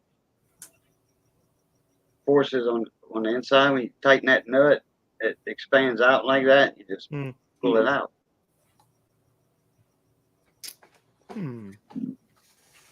It is a specialty tool. No doubt about that. Quick Wrench Tool Junkie says AirCat is different than IR. That I guess it wouldn't slide out. Hard to explain, but I've seen it, used it. IR sure. Yeah, Ingersoll Rand makes a lot of good tools. Yeah, they do. I know. I don't know the model number. I could find out if anybody's interested in talk about it on another stream. But my high torque impact, I have a Snap-on CT9080. I know a lot of people use the DeWalt or the Milwaukee. One guy at our shop, he has an Ingersoll Rand 1/2-inch cordless, and he uses that thing daily. That thing holds up. Have you ruled out the blue liquefaction wrench? Cut torch. C4 Quad C, my dude. You know what's awesome? I 2 of the videos I've done recently. The first one was I was talking about a leaf blower, and I said I don't know how many grams of air per second or what the specs are on this thing. All I know is I like it. It works. It's pretty cool. And in his comment, I guess he posted all the specs for that tool. So it might have been a couple videos later, I was talking about a DeWalt music system that I picked up, and I was like, man, I don't know the specs about this either. I'm in the video. I'm like, well, Quad C, if you're out there, fill them in for me. And his comment was like a page of all the spec, everything that speaker does. So I pinned both his comments. I'm like, dude, that is freaking awesome, man. he's doing my job for me, man. Chaos Control Command Center C4 Quad C, man, my dude right there. I appreciate you.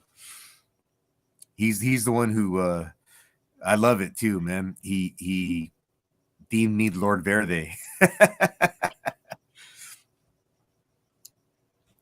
And for everybody in the chat, if you don't know what everyone knows what Lord is, but Verde is green in Spanish, so he calls me Lord Verde. Yeah. So I thought that's pretty cool. In French, it's Vat. Also uses Almost the same as Spanish. French and Spanish is a lot of stuff's real close. Italian and Spanish are real close. My wife and her dad, before he passed away, they took a trip to Europe for they were gone like 3 weeks, 24 days or something like that. And when they were in Italy, she said that he was speaking with people. He was speaking Spanish and they were speaking Italian, and there was, a difference, but they were 100% able to communicate with each other. Well, those 3 languages all come from Latin. Latin words. All 3 are Romance languages too. Jason, he said he tried a 90-degree pick. He said he even bent the tip on a screwdriver as well, a pocket screwdriver. So that he's exhausted that option right there already. Yeah, I'm starting to like the suggestion of a blind bearing puller more and more. Yeah, that sounds like it might work. Yeah, and to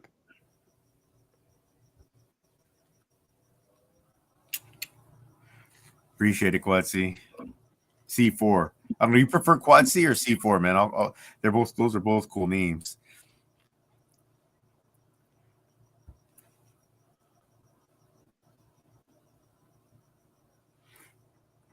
Looking on the box.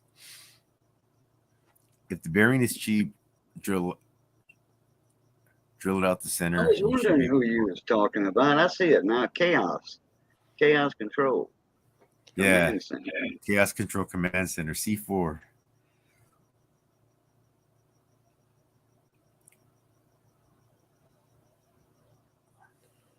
Brian, I have sold. I think I sold through my Milwaukee hammer inventory twice in the past couple of weeks.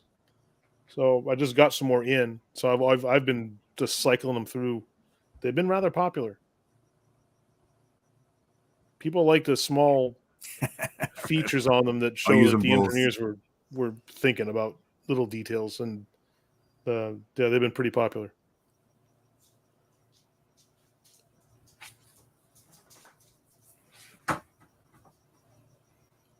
I bet those hammers are selling quick, man. Yeah, And yeah. you know what it is? I mean, now hammer's a hammer. People are gonna like what they're gonna like, but it's the simple things that you don't think about. The fact that you can stand that it has the flat spot to stand the hammer up. That as simple as that was, I bet you that's a major selling point. And someone pointed out to me, I didn't even notice this. When you stand it up and you look straight down on the butt, they stamp the weight on the butt of the handle so that when Oh, you nice. have it standing up, you can see which hammer it is. I mean, man, they thought just the little things like that. Yeah, They absolutely. were really thinking. I've got the set of snap-on hammers, and you got to kind of look because, Yeah. well, I mean, obviously, you know what you're doing by grabbing it, but if you actually wanted to if someone didn't know, didn't know what they're working with, because it's in the same color, just molded into the side of the hammer, it's hard to read. Well, it's things like that that show that someone's concerned about your efficiency, and Yeah. when seconds turn into minutes and they turn into hours every week, man, if you can go for the hammer that you need, faster than a different brand, they'll have an edge there. See, being a tool salesman, I mean, I'm sure a lot of people in the chat understand this as well, but seconds turning into minutes, minutes turning into hours. I mean, over the course of a year, that can be $1,500, $2,000, $2,500 in your pocket. Easy. More. Easy. Like I remember something that Cass told me a long time ago when I first started getting in his business. He has done a lot for me when I first got into the business. He continues to help me out quite a bit with knowledge and sharing what he knows. But one of the things he told me early on about how important efficiency is when you're flagging hours, and I never quite understood it because I was still learning a lot about the industry. And then when he explained, it all fell together for me. And ever since then, I want to make sure that as one of the things I can do to add some value is show people, here's why this particular tool might make you faster and better and earn you a little more money than this other tool, because they think of these things, and you can't deny it. It's just a question of whether or not that holds value for somebody. But the one thing I like about the Milwaukee hammers is I don't think there's a detail they didn't think of in these. And like I said, a hammer's a hammer, and it really is just a hammer. But when it's a more refined approach to making a hammer, I think. I agree with that 100%, man. I'm taking all my snap-on hammers to the grinding with a grinded flat spot on top. What's up, Turbo Tai? Cheers, man. Long time no see, brother. How you doing? He was an original member of Tech Talking Shop. The first nice. 8-9 months of the group, maybe a year or so. Turbo Tai. Oh, come on, man. Pull it out.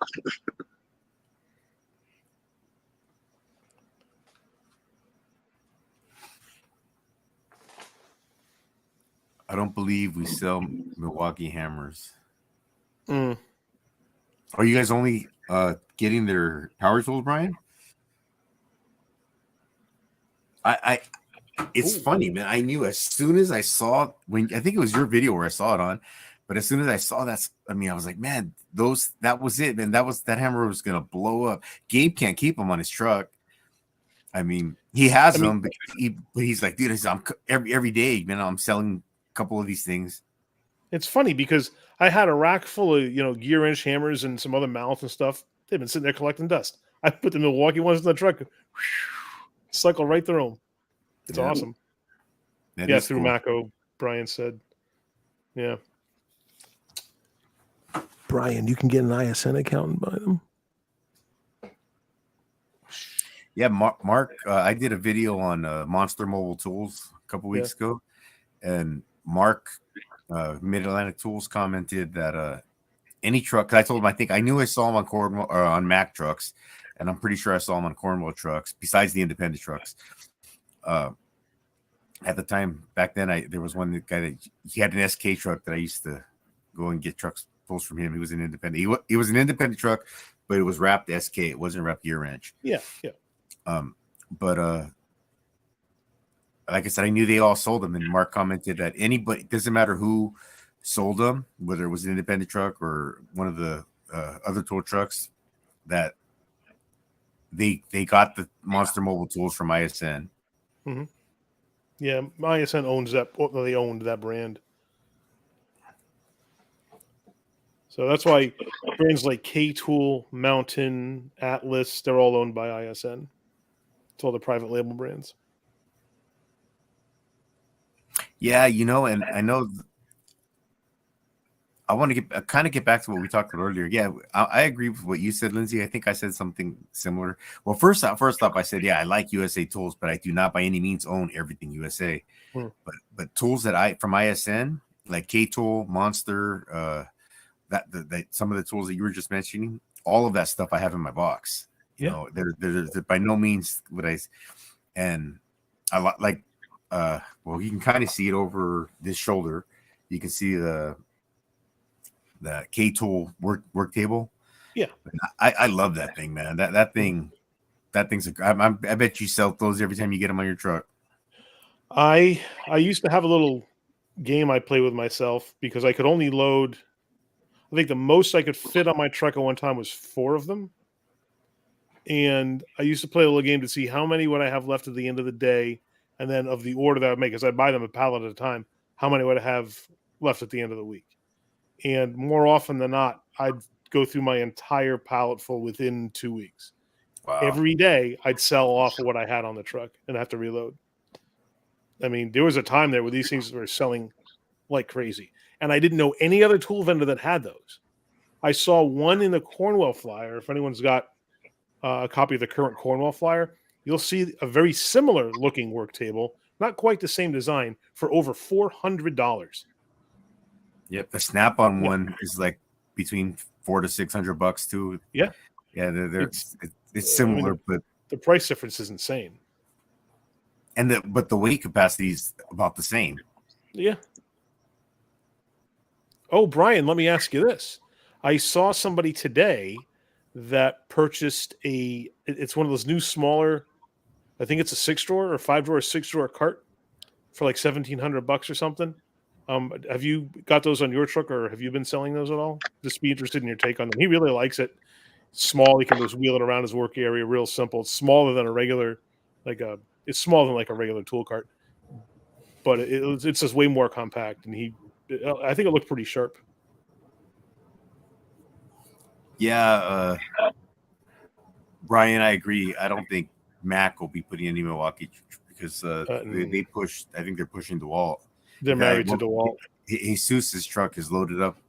I mean, he's got more DeWalt power tools than he has Mac power tools, and it's not even close. I mean, if he's got 20 power tools on his truck, I would say like 17 of them are DeWalt. Yeah, Brian, that's the Italy cart. All right, Jamie, have a good night. Thanks for hanging out for a little bit. Night, Jamie. Thanks for the suggestions. I appreciate it. Oh, Rob, I said if that was what we were doing earlier, I said Irwin. I just said one. It wasn't like a top 5. What I was saying was, when you think American-made tools, like if you were not getting on a tool truck, but just American-made tools, the first thing that would come to my head 30 years ago, I would think Craftsman, I would think Irwin, Crescent, Channel Lock, SK. These are some of those tools. But I think out of all those companies I just named, the only company that's still making tools with the stars and stripes on their package is Channel Lock. Klein and Mayhew. Yeah, we had a group. I mean, the chat got wild on this, and Klein came up, Mayhew came up after the fact.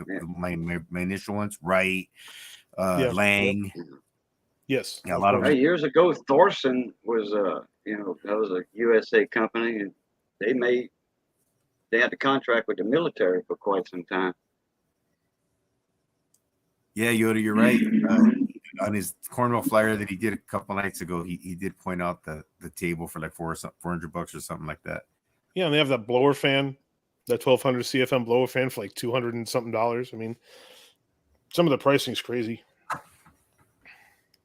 Yeah, I mean, Craftsman would have been on my list, probably the top. Yeah, absolutely. Craftsman's got to be number Yeah. one on that list. If you're thinking American made at a box store, Oh yeah, Craftsman's got to be top of the list. Do you have a mill, Lindsay? A mill, no. You don't? Okay. Find somebody that's got a mill, man. They'll take that bearing out in like what you call it, 10 minutes.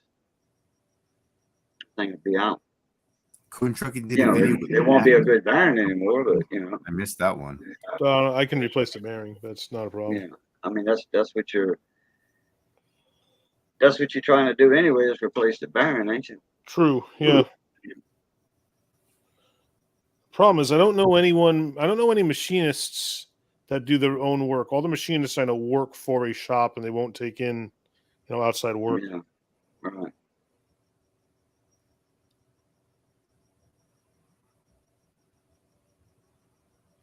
Mac Power Tools getting discontinued, or Mac Hardline, or what do you? That's interesting. If Mac's discontinuing their power tool line, although it wouldn't surprise me. No, it's interesting. Quad C says Chad will swear that Lyle should be. Oh, Lyle absolutely should be on that list. They make a lot of stuff in the U.S. He'd be right. That stuff. Does Lyle manufacture in the U.S. or most of it overseas? From what I understand, I thought they did a lot of manufacturing in Iowa. I could be wrong. I'll have to double check. That's Brian. I was wondering about if it was a beta cart. Yep, I was. When someone described it to me, that thought started rolling around, and then when I saw it, I started thinking maybe this is made by Beta.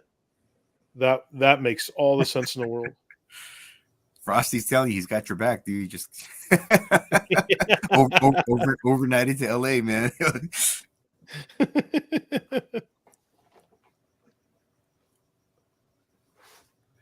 Jeremy Cox or Mac Michael? Oh yeah,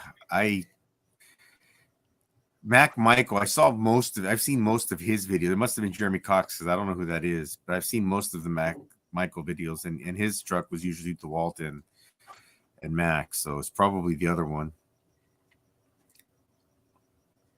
I know one time Jovid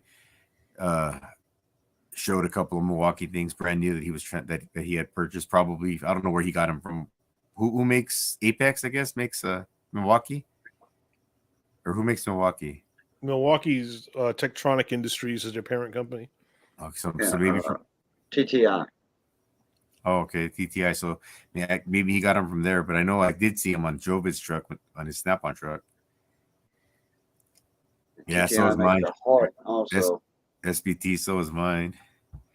Mac Power Tools, DCF 900, US high torque is only available under the DeWalt name.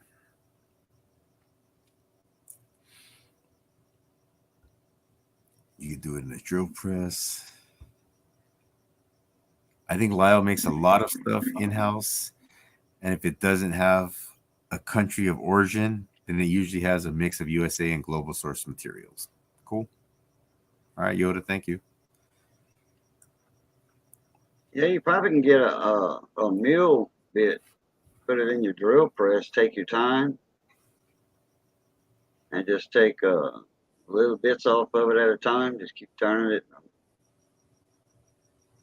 You can do it like that. That might work. Rob saying that bearing is bugging the heck out of me.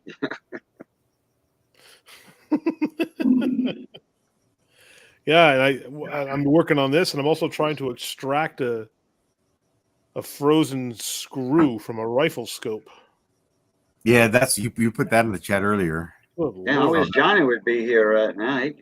probably tell you in a heartbeat how he does it. Well, I tried extraction pliers. They didn't work. They just slipped right off the head of the screw.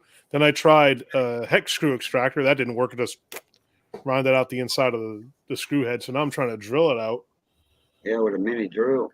You know what I that's my next one. Lindsay, you were a Mac dealer. Help me figure this out.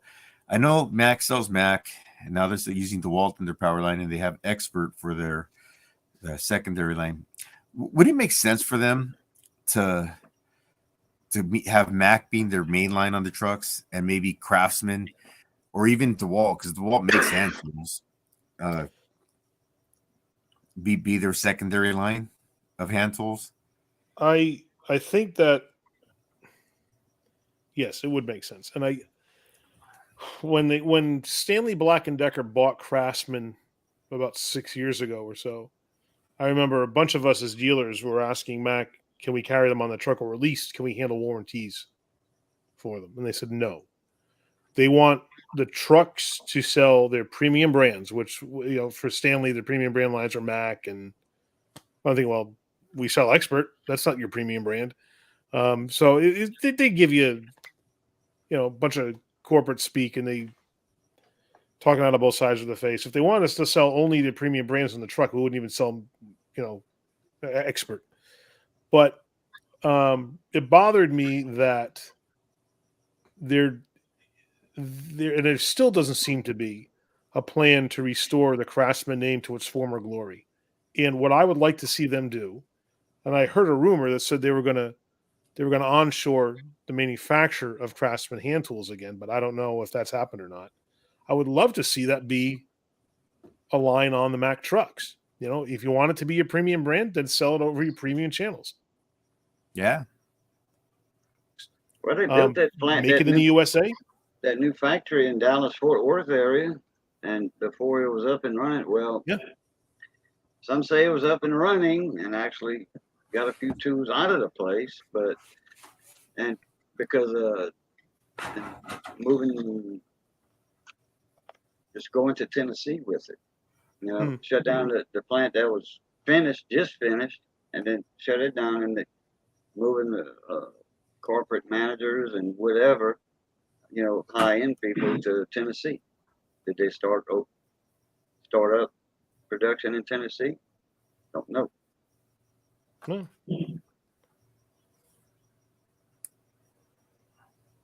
I was thinking about doing a thing at carbide burr on that screw to get it out. The drill's just not cutting the screw the way I like. I might have to take it to my garage and put a carbide burr in my die grinder and start working the head off the screw to get it out. Is that screw for the scope mount, or? Yeah.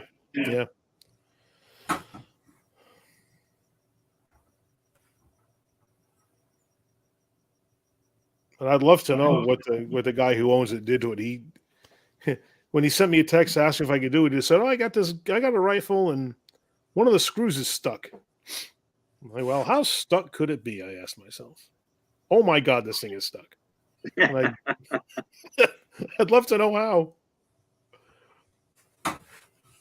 Well, see, at the shop, John, there's a full-fledged machine shop there. Okay, Mm-hmm. It's a machine shop, gunsmith shop, outboard shop, small engine shop. There's 5 businesses in one right there. Tarek says nothing is getting moved to Tennessee as far as production. Everything being built at the new plant is being shuttered. They say is not economically feasible to produce the tools in USA. I mean, you figured they would have did their homework, when they started that project in Texas.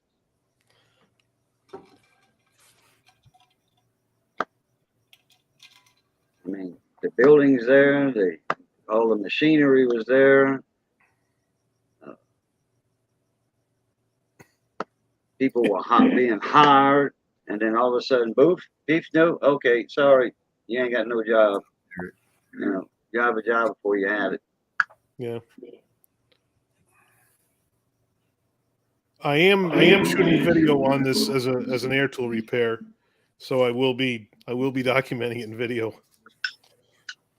Oh.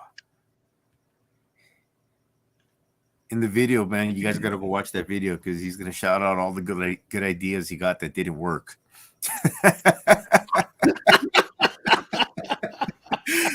And then he's going to show the postage to LA, man. I sent it to Frosty.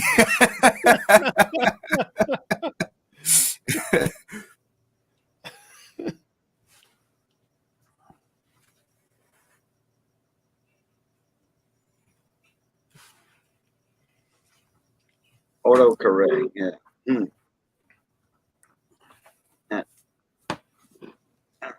Predictive text, they suggest a word in the top thing. You know, you typing, and then they'll, suggest 2 or 3 words or whatever.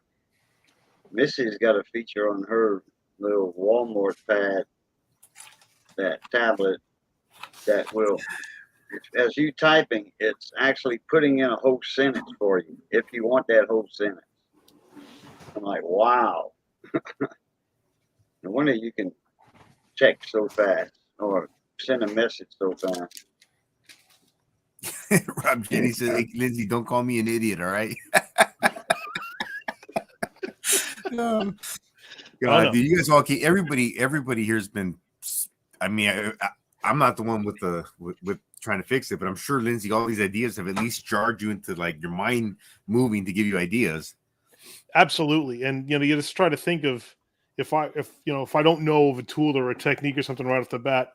All right, if I had to invent something, what would it be? What would it look like? And what I kept thinking up in my own little head was the blind bearing puller, something that can go inside and expand to try to work its way into that seam there, and then pull it out. I'm just so interested to know if that would work. I'm really eager to try that anyway. Well, let's take a look at one. Hold on a second. JWC Tech. Let me get the model.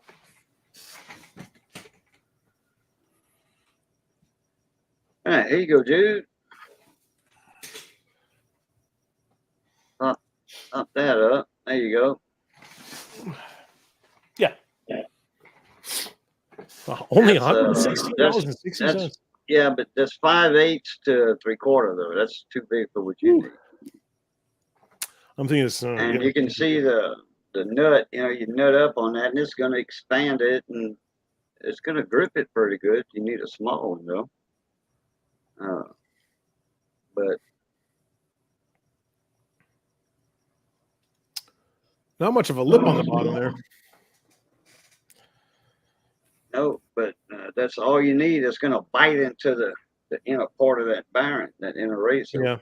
Yeah. Bite into it, grip it, and that way you just pop it out. They make the other pullers, the other sets. To answer JWC Tech, so this is the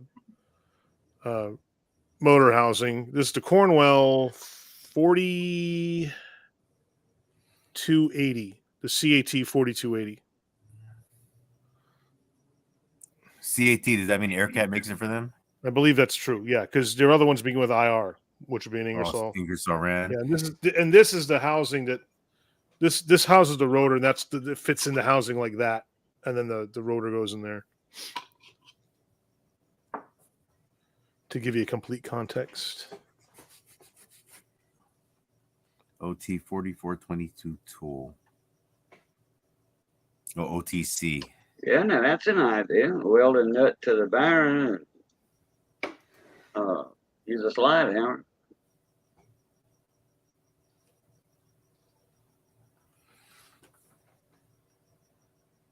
Yeah, that is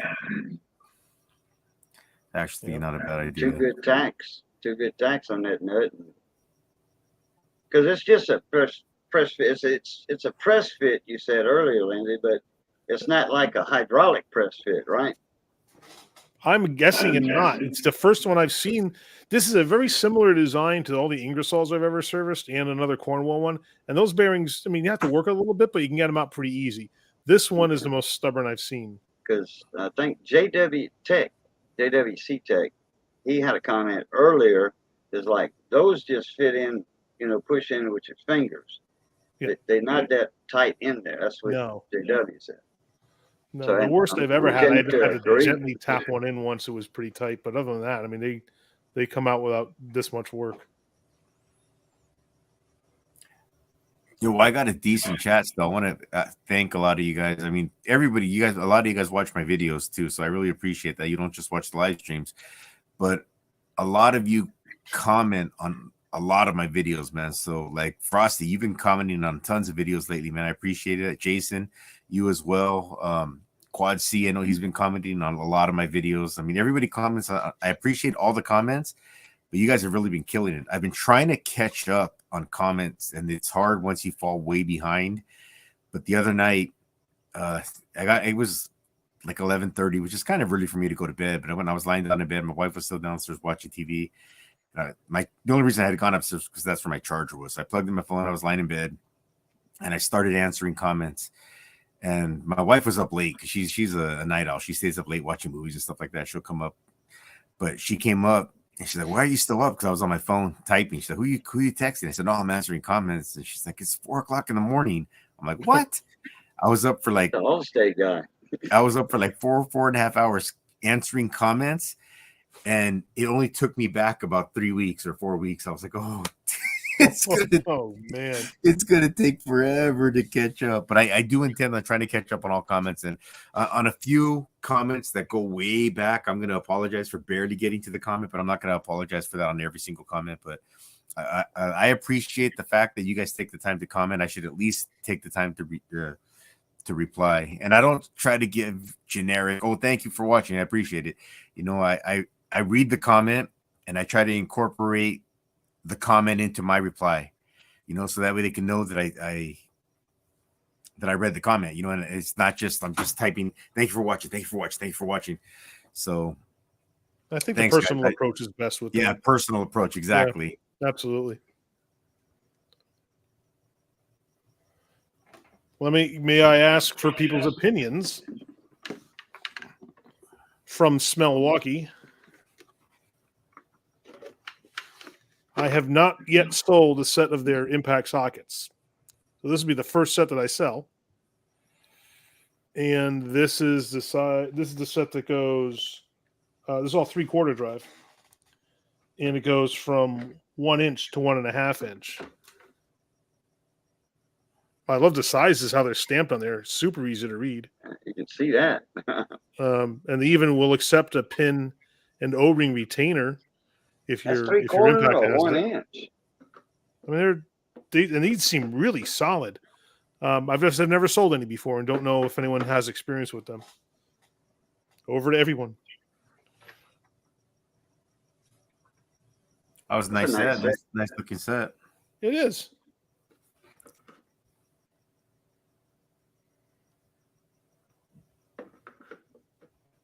I'm pretty impressed with them the way they look. I told the guy who's buying one, I said, "You gotta let me know, good, bad, or otherwise, everything you think on these, because if they're a genuinely good addition to the inventory, I'll put them on the truck." Tarek, I think, might have bought some. Tarek, if you're listening, if you're still there, I know you buy a lot of Milwaukee tools. Have you tried any of their impacts yet? Because I know you have all their cordless impacts. So Tarek may have bought some. Okay. I know he had one of his Milwaukee vendors. I mean, he's friends with the vendor from Home Depot. Well, I don't know if friends, but he buys a lot of Milwaukee, so he kind of talks to them personally. And I think they were blowing some stuff out, and he bought a bunch of stuff. He said, "Oh, stuff I don't even really need. You can't pass it up at some prices." So Tarek may have bought some. I'd be interested in knowing his thoughts. Power Structure, you've been popping bids out like crazy. It's been awesome. Keep up with what you can, and don't burn out. Nah, I'm trying not to burn out, man. It's been pretty fun. It's been pretty cool. Some of them, I went to Blaine's house and filmed a few videos, which is really cool because when I'm filming like that and someone's helping me or working with me, it makes it a lot easier for me. But I appreciate it, man. Thank you for watching them. Oh, here we go. I'll jump back. I left off with Raging Cage, and I'm going to try and make time on Mondays or Wednesdays. All right, cool, man. I'll definitely watch. And then Terry said, I have 1/2 inch, but not the 1 inch. Okay. They have been pretty good. I was pretty sure he had purchased some. Yeah, He those says I they're thought good. they were 1 inch impacts instead of 3/4. If they are 3/4, I mean, I thought they were 1 inch. Drive, I mean. Yeah, Tarek, Yeah, Raging Cajun. Tarek knows tools, so if he says they're good, I mean, I would trust what he says. Sure, yeah, Yeah, good to know. he knows what he's talking Frosty about. said they look like a Protos, which They Protos, did, didn't they? they Yeah. make a damn good tool. They Yeah, do. they do. Protos been out for quite some time. It's got a damn good name. That's another USA company, if I'm not mistaken. I mean, it used to be. I don't know about now. What Yeah, hat are you wearing, bro? Raging, this set is selling on this is the on truck finance price of $154.99. So they'd certainly be less like a Home Depot or something. That set is 154. Mm. That doesn't seem expensive at all.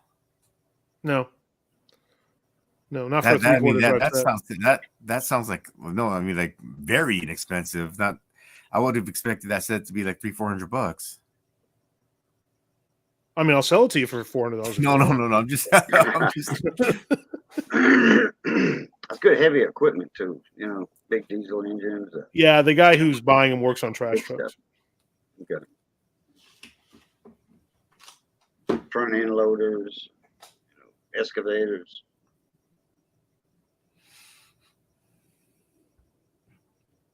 Hey, Christian.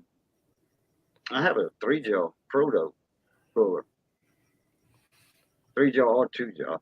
And you can make it a 2 opposite of each other. And that thing there was, I think, Well, if you get a few like brands, $60 a few years back. you go back and forth between GP and Sunex, and now you throw Milwaukee in the mix. I mean, you can keep your customers just, I mean, if they're all good quality, and when they need something, I mean, they're always getting the sale price. So of the three that you use, and if they're gonna know, you know, if you have them on the truck, you're not just getting them because the price is cheap. You're getting them because they're quality and inexpensive. You know, so they're getting a good tool from you at a good price. Well, I don't know why tool trucks should be any different than anywhere else. When you go to buy something, you should be able to pick and choose what you want instead of just being forced into a particular option or a particular brand. So, Good price region. you know, having Sunex and Gray Pneumatic already, those are two terrific options. And even I shouldn't overlook Gear Wrench for their impact sockets, but they're just not a go-to brand for me for their impact sockets. It's always been Gray or Sunex, and now that Milwaukee's got what they've got such a great buy-in from their customer base that almost anything that Milwaukee comes out with, people are willing to buy because they trust the brand that much. And you don't see that very often. So, you know, I should probably start bulking up on Milwaukee sockets. The thing that I just need to make sure of is how easy is it for me to swap out broken ones under warranty. And they do have open stock available through my distributor. So it's that easy of just hand them a new one, take their broken, and I turn it in for credit. If it's that easy, there's no reason to not put them on the truck too. Brian wants me to get in a fight at Home Depot. He wants me to go in there and say, "Oh shit, look at this guy." I'm gonna get popped, dude, making fun of someone with a car full of Ryobi. But Brian, I will make an attempt. If not, I'll try to do a funny, man. Maybe I'll get Surfer Dude dressed up, and he can be or I'll be dressed up, and he can film me, or we'll do something. That's a good idea. We'll do something funny with that. That'd be fantastic. Raging wants to know what size sockets That's are in true. that set. Quad C says, "Lucky it's not priced by the pound." This is heavy. I don't know, this little case right here is pretty heavy. Oh, he said, Region, that's the size. I know you said it once. What were the sizes again? 1 inch, 1 to, hang on, let me check.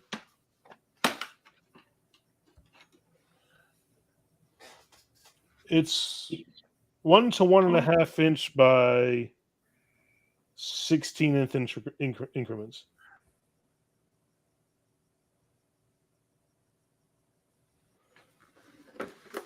Yeah, so there's 8 sockets total. Your 1 inch socket, all the way up to your 1.5 inch. Nice set. Yeah, and I like how solid this case is. Gray Pneumatic and Sunex package their stuff in blow molded cases too, but this one seems a little heavier duty, and I like the fact that it's got the latches on the front and a really substantial handle. Yep. How are the hinges? Are they just plastic or are they pinned? No, they're metal pins. Yeah, that is. I mean, fantastic. that's way better. Yeah, way better. It's gonna last a lot longer.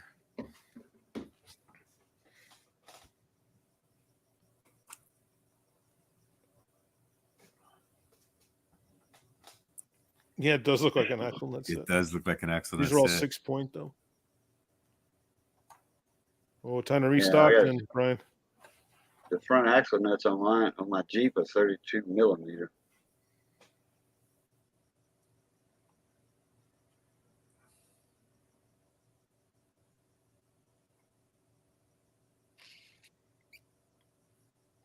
Well, guys, I've been on for about 2 hours and 20 minutes almost. Still got a lot of people in the chat. I mean, you guys want to hang out for a little bit longer? Or? Sure. All right. I don't mind going a little bit longer. Yeah, I'm probably good for another 15 minutes or so myself. Yeah, so. that's what I mean. Yeah, we'll do another. I'll get to 2 hours and 30 minutes, and then we'll call it a night. Yeah. Sound good, Boo? Yeah, Rage, and let me know. I'll get one to you.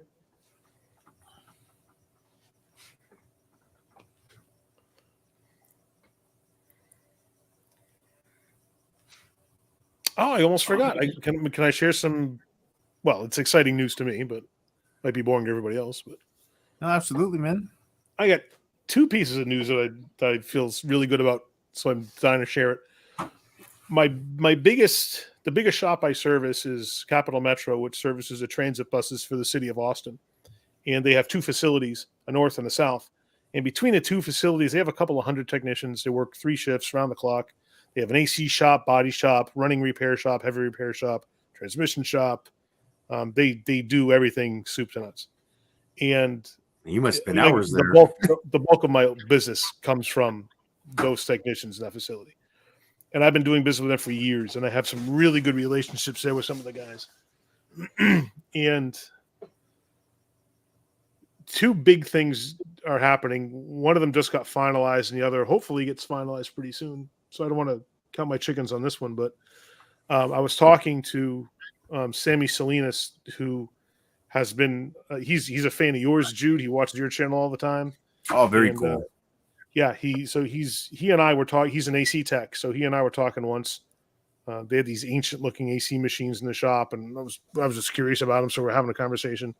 One thing led to another in this conversation. They said they were looking to buy some more Robin Air machines. I said, well, they went to Snap-on and they quoted them some stuff.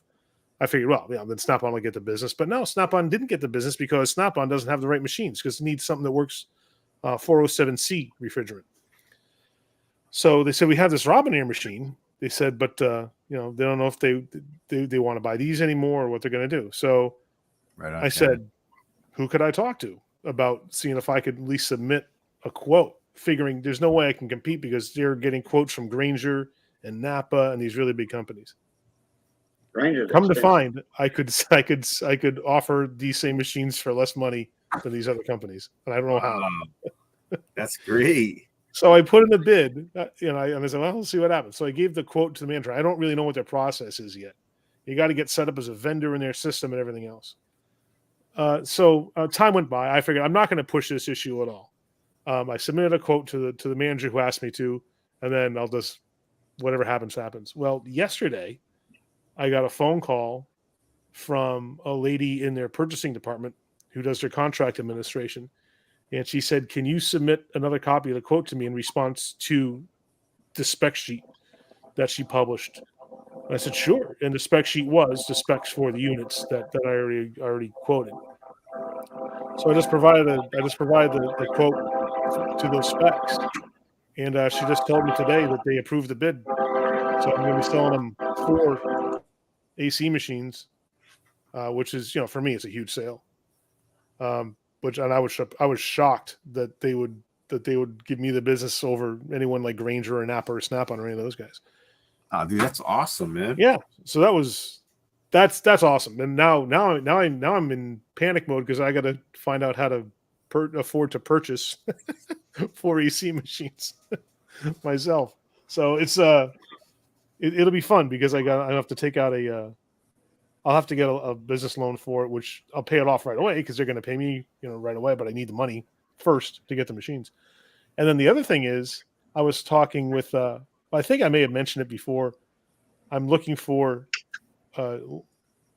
less expensive ways to purchase stuff, and I was looking at a Chinese company who manufactures disposable nitrile gloves, the regular, like the 8mm orange diamond grip gloves.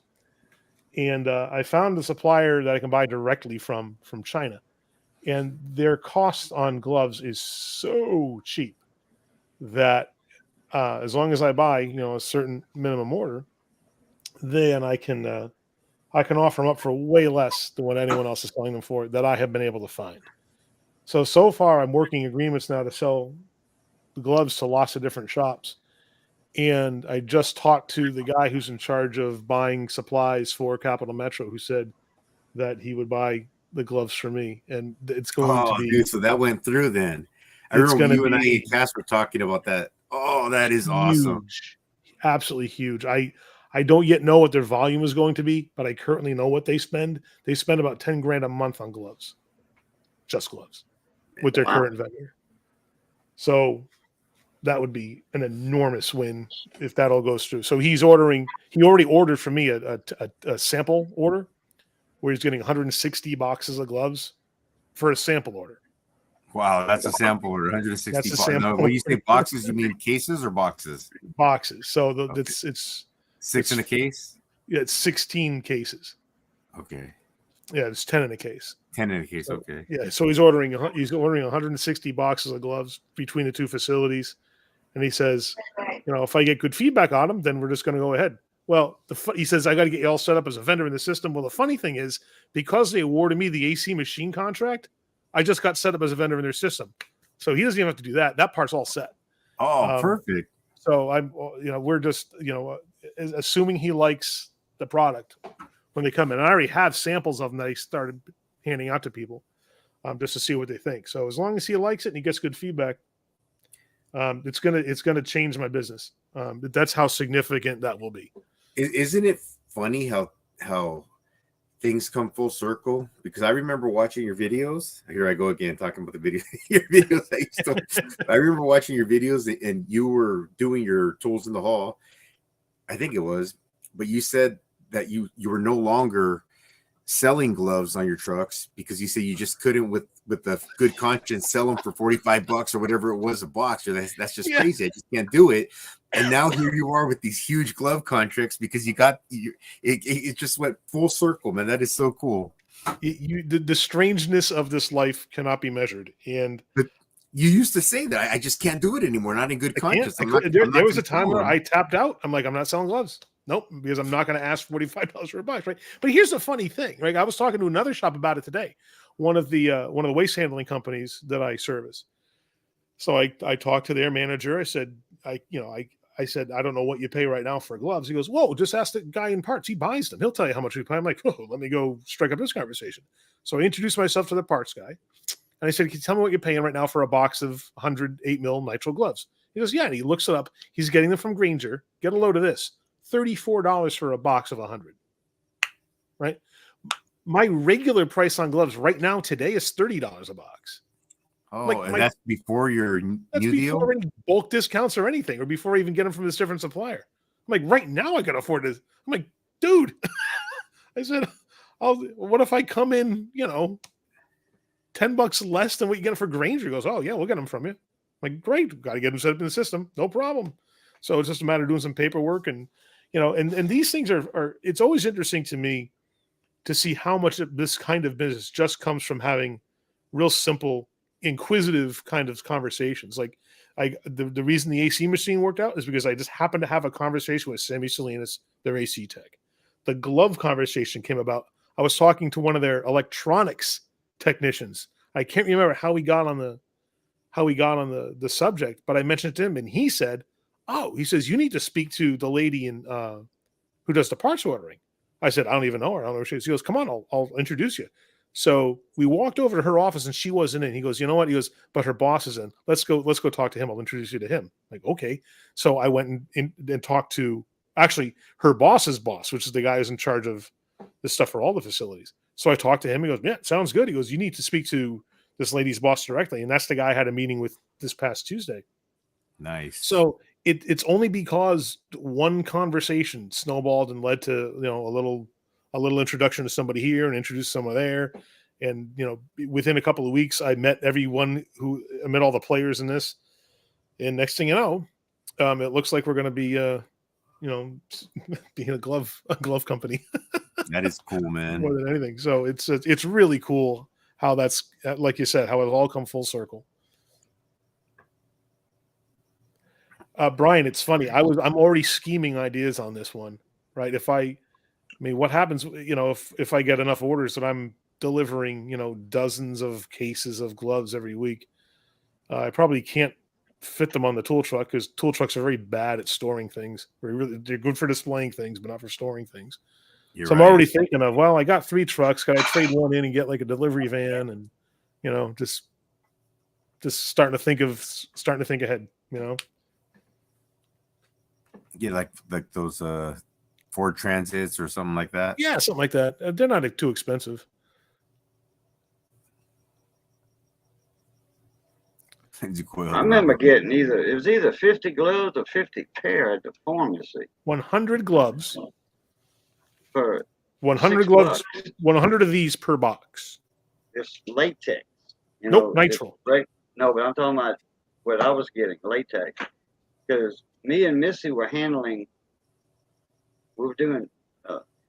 seed production for the world's hottest pepper, the Carolina Reaper. Yeah. I was the Louisiana grower for Pepper Joe Seed Company. Oh, no kidding. I was growing the plants, and I was what we call working the peppers. We were de-seeding the peppers. I was growing the plants, picking the peppers, and you got to wear gloves, man. That stuff's toxic. Okay? I mean, it will hurt you. It will blind you. Okay? It will ruin your sense of smell. Okay? If you get that oil in your eyes or in your nose. And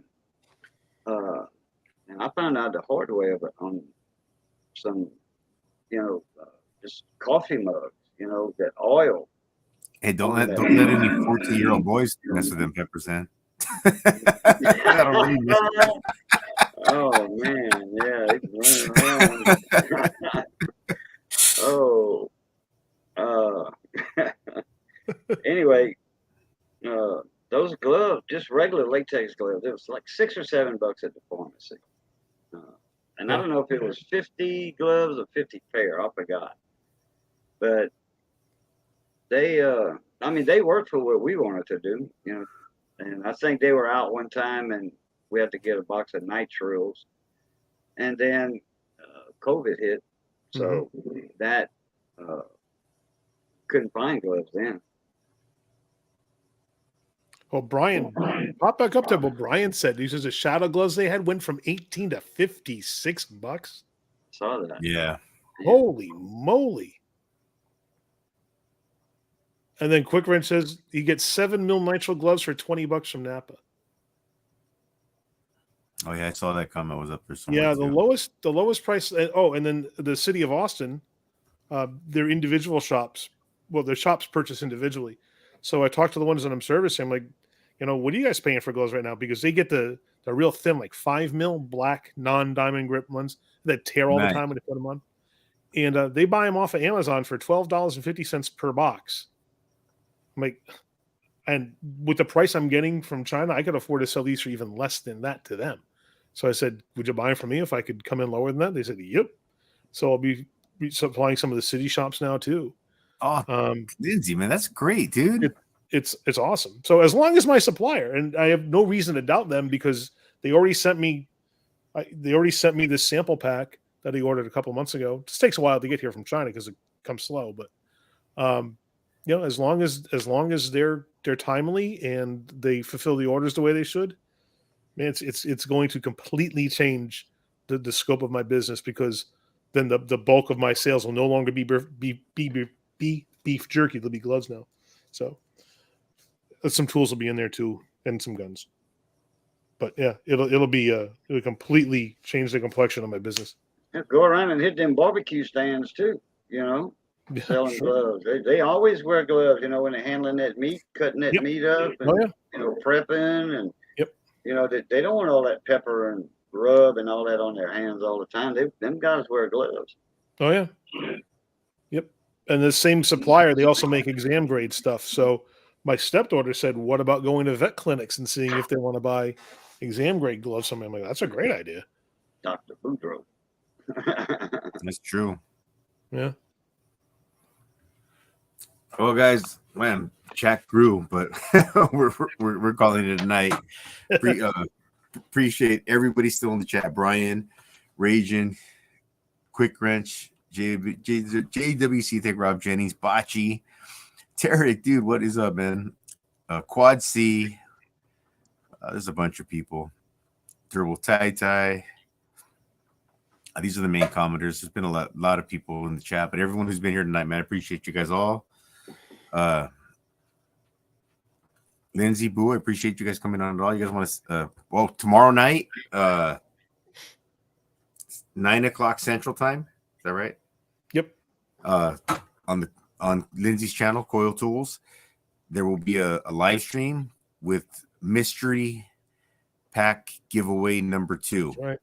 Yep. So you've got to be there to enter, because you enter during the stream, and you've got to be present to win when the drawing's had. You have, once the drawing is done, you've got 1 minute to say, "Yeah, I'm still in the chat," so you can get your prize. Last week's winner was East Coast Ken, and he's the only person that can show up tomorrow that is not eligible to win.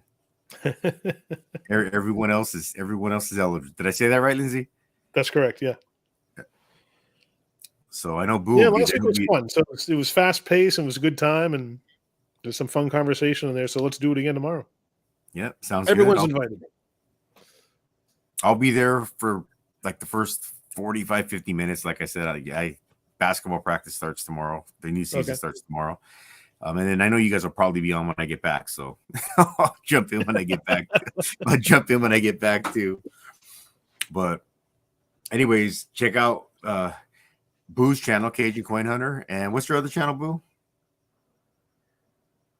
Which one? You have Cajun Coin Hunter, and then you have What's Boo cooking Cat. with Cajun?